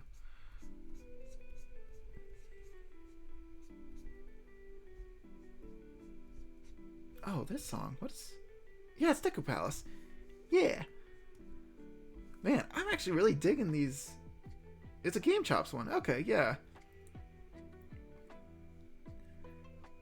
Man, I love Zelda music. It's so good. And how fitting we are drawing the Zelda-esque character.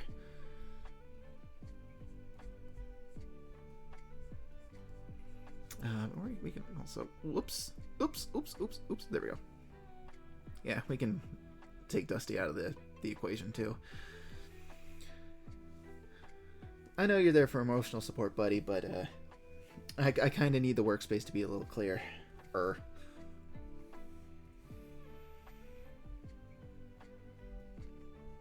Okay. Yeah, but Ryoda, though, she's got... I want her arms to be thick.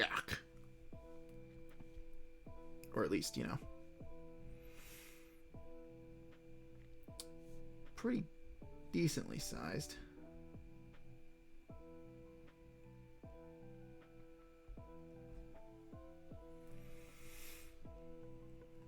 So let's actually just get her hand out of the way.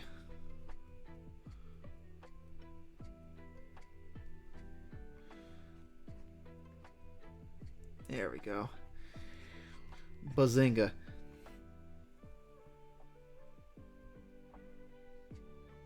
Honestly, it's nice having a friend I can talk about my projects to. And also an art friend. Yeah. Yeah. It's awesome. I love that feeling. Because it's... For a while, I've had... I don't want to say I've been friendless. But, you know, it's... When you're surrounded... When you initially go out of your way to make art friends, and then it's like, oh, you make friends with, like, people who are professionals in their field, it feels a little emasculating.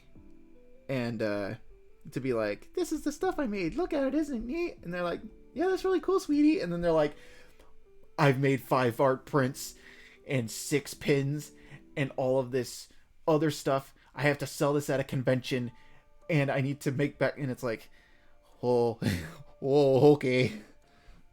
So it's like, you know, they're on like a whole nother level compared to you. And meanwhile, I'm just sitting here like, dum-de-dum-de-dum. Wouldn't it be cool if I made a character like this? Like, oh, that's fun. And yeah, and I do that stuff. And then when it's like you're hanging out with them and it's like, oh, I kind of feel like I don't belong here. Because I just sit here and I plod along, and I'm not like, I don't feel tied down to like follow trends to make merch, or I don't have to deal with the con struggle or anything like that. So it's not exactly my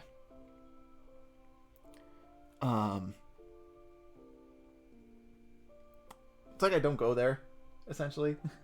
So and it's also when they're it's also just people are busy too. So it's like, actually having somebody to be like, look at this fun thing I drew. Yeah, look at this fun thing I drew. Yeah, and it's like you share high five, fireworks go off, and it's like, yeah, it's so fun. Actually, now that I think about it, I used to have that a lot on old school DeviantArt way back in the day.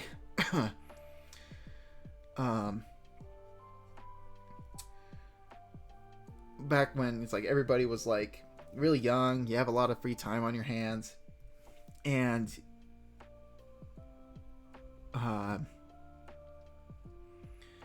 everybody's just doing art to have fun, Darn. It was a different time back then, man. Nowadays, everybody's like, they're adults now, and it's like you gotta pay the bills. I don't really know where I was going with this, but it's just know that this comes from a part of, yeah, I'm really glad we got what we got. This thing we got going here, you and me, this is a good thing. You're by far out of class is mine. I don't feel like I'm as uncool. Yeah, and that's just a thing that I personally try to do, is I want to make sure that no matter if anybody came in here, whether it was came in on the stream or was like on my social feeds or whatever, talking about their art, I don't want them to feel like they have to prove themselves to me in any sort of way in order to like be part of this group, because I've definitely felt the pressure to feel like I have to perform at a certain level in order to be accepted as, for lack of a better term, one of the cool kids, So it's like, if you don't, it's like, even if you draw with like ballpoint pens on notebook paper in the back alley behind a Wendy's, because that's the only time you get to draw, and you come up with like these worlds and these characters, it's like, I want to know about them, because not everybody is fortunate enough to have the time to get their stories told, whether it's through animation or through writing or through a comic or through like posts on a Tumblr blog that have like a thin veil of lore and continuity to them. It's like, be fair to them. Let people tell their stories. And it's like, if you got a story, then I'd love to hear it. Even though you're not like freaking Spielberg in it, making movies on the silver screen. It's like, it's still a big deal to you. And it's like, I want to hear about it, because I think it's cool. Because Lord knows I deal with that kind of stuff all the time, where I get projects that are like too big for my britches, and it's like, I'll never be able to achieve this project within my lifetime. Oh god, her shoulders are lopsided. I'll never be able to achieve these projects at the scale and scope that I would hope to achieve them. So the best I can do is just, randomly post these pictures and these like little blurbs and stuff on a Tumblr blog or a Twitter post or something like that. So, I want people to know that, And it's kind of a very Bob Ross thing too, where it's like, you know, you do what makes you happy, and it's very cool. So it's like, and don't feel bad that the thing that you draw isn't something that somebody else wants. It's like, you draw it because it's something you want, and you want it to exist. So you're doing the work by making it exist. And that's cool. Because, like, not to, like, fucking put myself down or anything, because yeah, I do that enough as it is as a joke. It's like, it's, you know, it's still rather unhealthy for me as an individual. But looking at it on the outside, nobody wants the Universe Traveler stuff, right? And, you know, before you say anything, raise your pitchforks, like, be nice to yourself. On paper, it is a very me story. It was written, like, it was created specifically by me for me, because it's all about, like, you know, characters not fitting in, not feeling like they belong anywhere, and then through, like, terrible circumstances, they find their group. Like, even if their lives that, you know, they once left, or like the lives that, you know, they once led weren't inherently terrible, they still find, like, happiness through these other people that they've met. And for some, it's like, yeah, I'm on this quest or whatever, and I'm just doing my thing, but, you know, and I just need to get home.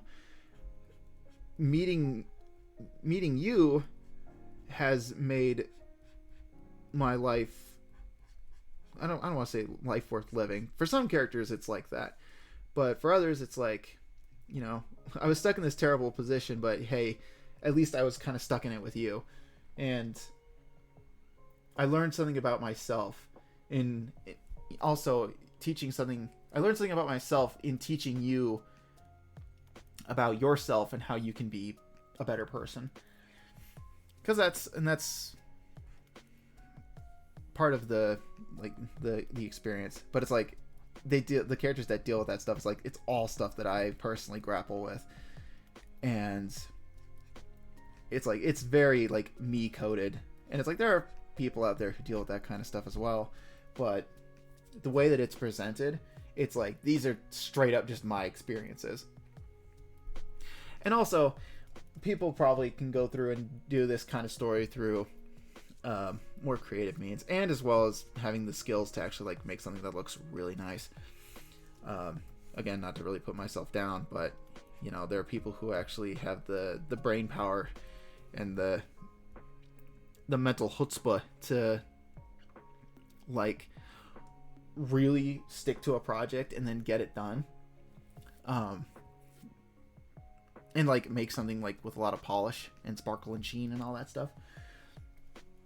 But the way that I see the Universe Travelers thing shaking up is that it's probably going to be like a little black and white comic that I just posted somewhere, you know, if I ever get that far, because there's a lot of groundwork to lay down if I ever even get to this point.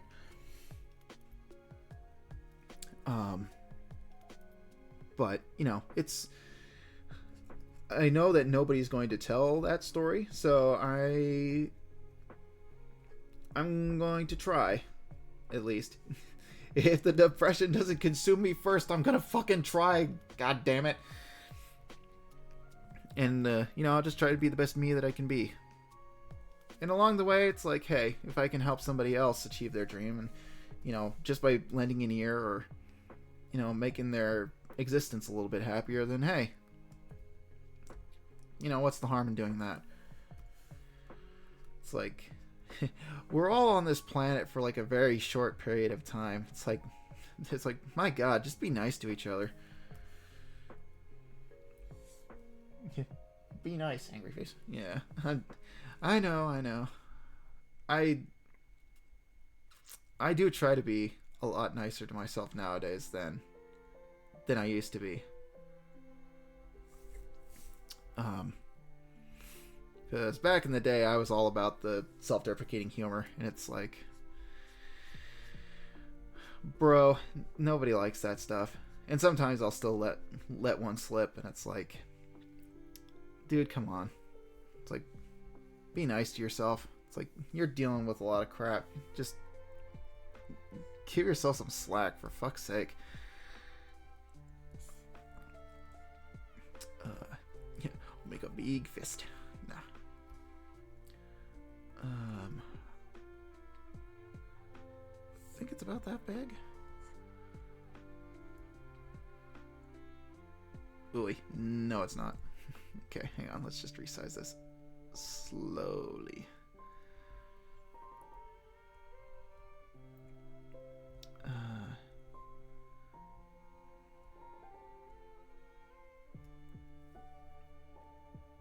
Yeah, I think that works.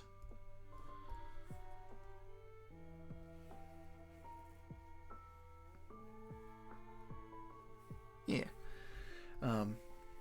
But yeah. And it's just nice to have, and it's nice to have just art friends that are like, because I feel like it's nice to just have a one-on-one kind of relationship like that, where it's like, yeah, I got art friends, but it's like this one other person that I share art with, and it's not like a big community. Because I mentioned that before, where it's like, you put me in a group of people and I like shut down immediately, because I just do not vibe in a group. I immediately go to supporting role, and I just sort of back myself into like the corner off to the side, and just sort of let everybody else hash things out. But I mean, it's like, you put me one-on-one in a group, and then it's like, you make it a very safe and open environment, and then it's like, I open up almost immediately, and you get the full force of my the ADHD dizzle-tism, and you get to learn how crazy down bad I have it for art and writing and all that stuff. So that's kind of how it goes. And even then too, it's like, being one-on-one isn't like the solution. There are some instances where I talk to people and I'm like, I just don't gel with you at all.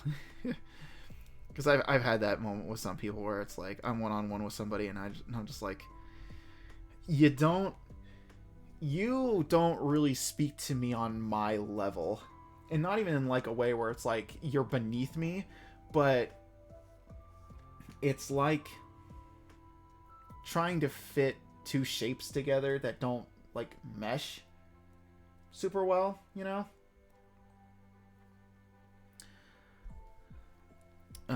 So it's sometimes something like that too, where I talk to somebody and I'm like, you're not exactly communicating to me on a level where I feel heard and like seen and understood. Because I think being heard and then being understood are like two different things, and it's like they work in tandem with each other. So it's like, if I'm feeling heard but not understood, then it's like, I don't know, I'm not really feeling it right now. And there are some times where it's like I feel understood, but then they don't listen, and then it's like, yeah, that doesn't really hit the mark either, buddy. Sorry.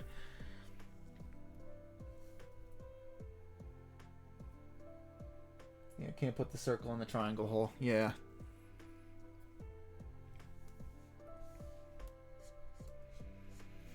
Exactly. And some, I don't know. And there are some instances, and that's not even to say it's like some people have to perfectly match up 1-to-1 completely. Because I think back to one of my favorite Shel Silverstein books. I think it's a poem, but I think it's a book. Pretty sure it's a book. I actually have it on my shelf. It's on my shelf of favorite books that I like of all time. And it's the missing piece, where it's the circle with the slice cut out of it, and he's is looking for that shape that'll complete it. And it rolls along and it finds the square, it doesn't fit. Then it finds the like another circle and it doesn't fit, and it's like, oh, he finds a triangle, it puts it in there and it completes him, but they roll along, and then it's like, well, then both of them aren't satisfied, so then they split apart, and then eventually that circle with the piece missing finds another circle with the piece missing, and they're just like, we're just rolling along, and then they roll together, and then as they roll, and as they like erode their corners, and then they eventually become perfect like little circles, and they roll together. It's kind of like that. It's like you meet people with different shapes, and then you roll along together, and then eventually it's like, yeah, because you rolled through the journey, it's like, yeah, you two were kind of like meant for that. So that's why I'm always relatively open to at least interacting with people who have different views than I do, because it's like, maybe they're just misunderstood, or maybe they can't communicate their ideas in a very clear way, because Lord knows I come on stream and I just spill this alphabet soup of my ideas and my thoughts and feelings on any particular thing. So it's, Lord knows that's not concise.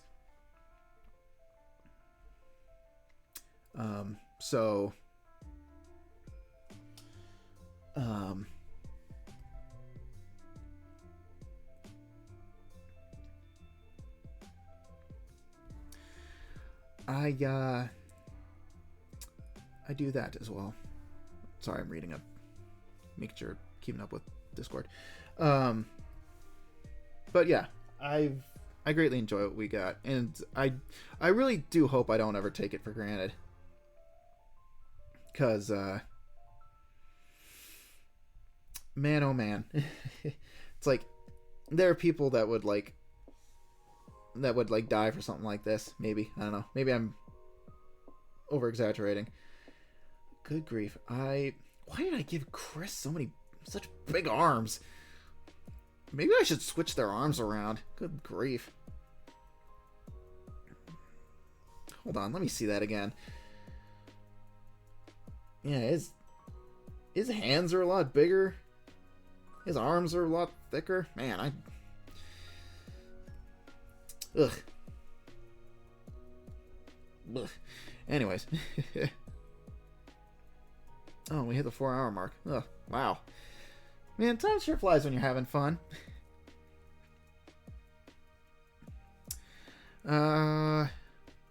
Okay. But I think I hit a decent point, though. I at least got the majority of the body laid out now. So I think that's a pretty decent start. I just need to tinker with the leg shapes, some of the proportions, and I think I've got that in the bag.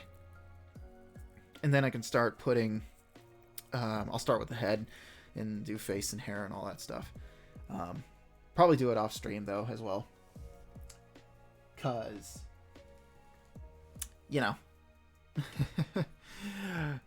I only have so much time, and if I did everything exclusively on stream, then I probably wouldn't get anything done.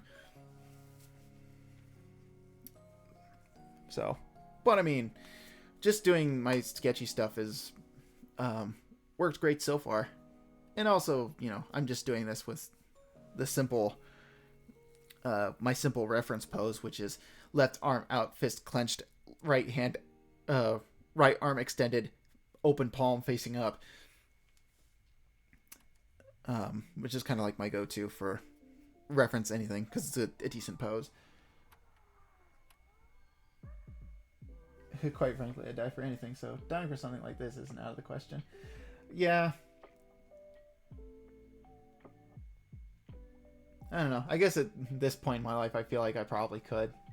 Like, I don't know, die for anything. Although, it would have to be something really worthwhile, though. So I don't know. At least when I die, I don't have to deal with taxes or going to work. It's like, shit. You mean I just go to sleep? Fuck. That sounds amazing.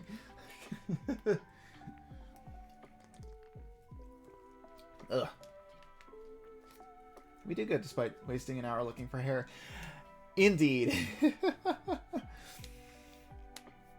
Yeah, I Yeah, sorry about that. Pop, pop, pop. Oh, I'm old. I'm a skeleton. Um, yeah, I should have figured it was on my Chromebook if it wasn't on my main PC. So I probably should have searched there first, but regardless, it doesn't really it doesn't matter now. It was found. That's all that matters. So, anyways, I'm gonna call it here.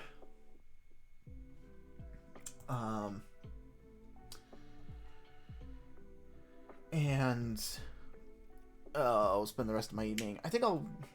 I'm going to make dinner. That is what I'm going to do. I am going to make dinner. Because I am hungry. So, let me see. Oh my gosh! I might just do a raid tonight. One of my friends, Dave. Dave is streaming. And he's streaming Kirby in the Forgotten Land. Hell yeah. Let me check. I'm going to check his thing real quick. How long has he been going? He's been going for about an hour. Okay. He usually streams longer than that. So I think we're good. So we're going to go and raid Dave.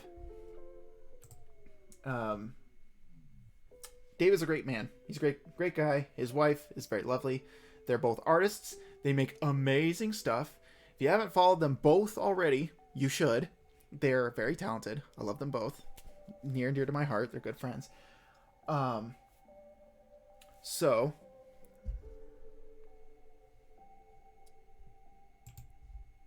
oh, and perfect. And my music is tapering off right now. How more perfectly timed could you get it? Ah, beautiful. All right. It's been fun, Mr. Traveler. Entertaining like always. I'm glad. This was a fun stream weekend. We did some art. I played a little bit of a game. It was a good time. These two streams, they get an A+ in my book. So yeah, I had a lot of fun. Next week stream, I might do a double again. I don't know. Who knows? Or I might take it easy again. Who knows? But it'll be around the same danger time, same danger channel. 12 to 2 p.m. PST. Unless I get a wild hair to stream in the morning, like if I wake up super early and I feel jazzed to do it, then I'll stream in the morning again. Maybe I'll get some new followers, maybe, because I stream in the morning. Who knows? But anyways, we're gonna pop out chat, close this raid channel. We'll get this set up. Oh, Dave, here I come. Best friend Dave. We're going to do that. And what we do on stream next week, it might be more tome. Of course, I say I might be. It will probably most likely be more tome along with some more art stuff. Because hopefully, if my head's on straight, I will be streaming, or I will do the tome grind, and I will get that done before next week's stream. Because I can at least devote an hour or two to tome grinding a day, and I should meet that quota relatively easily, because even before I did the dupe glitch, I could stream for like a week or so with some of the normal grinding, and I'd hit the quota in a week. So doing the dupe glitch will hopefully get me to that quota in less time. So that is the plan. Anywhoozin, we're gonna get this ready to go. So thank you for joining me. This has been a very fun stream. Again, 10 out of 10 stream. Love the energy. Love the stuff. It was all great. Um, we'll be back Saturday, Friday, maybe. We'll see how it goes. So thank you for joining me. I'm going in circles. Hope you have a great rest of your weekend and a great week ahead of you. And hopefully I'll see you somewhere in the multiverse. Take care, and you have a good one. Bye-bye.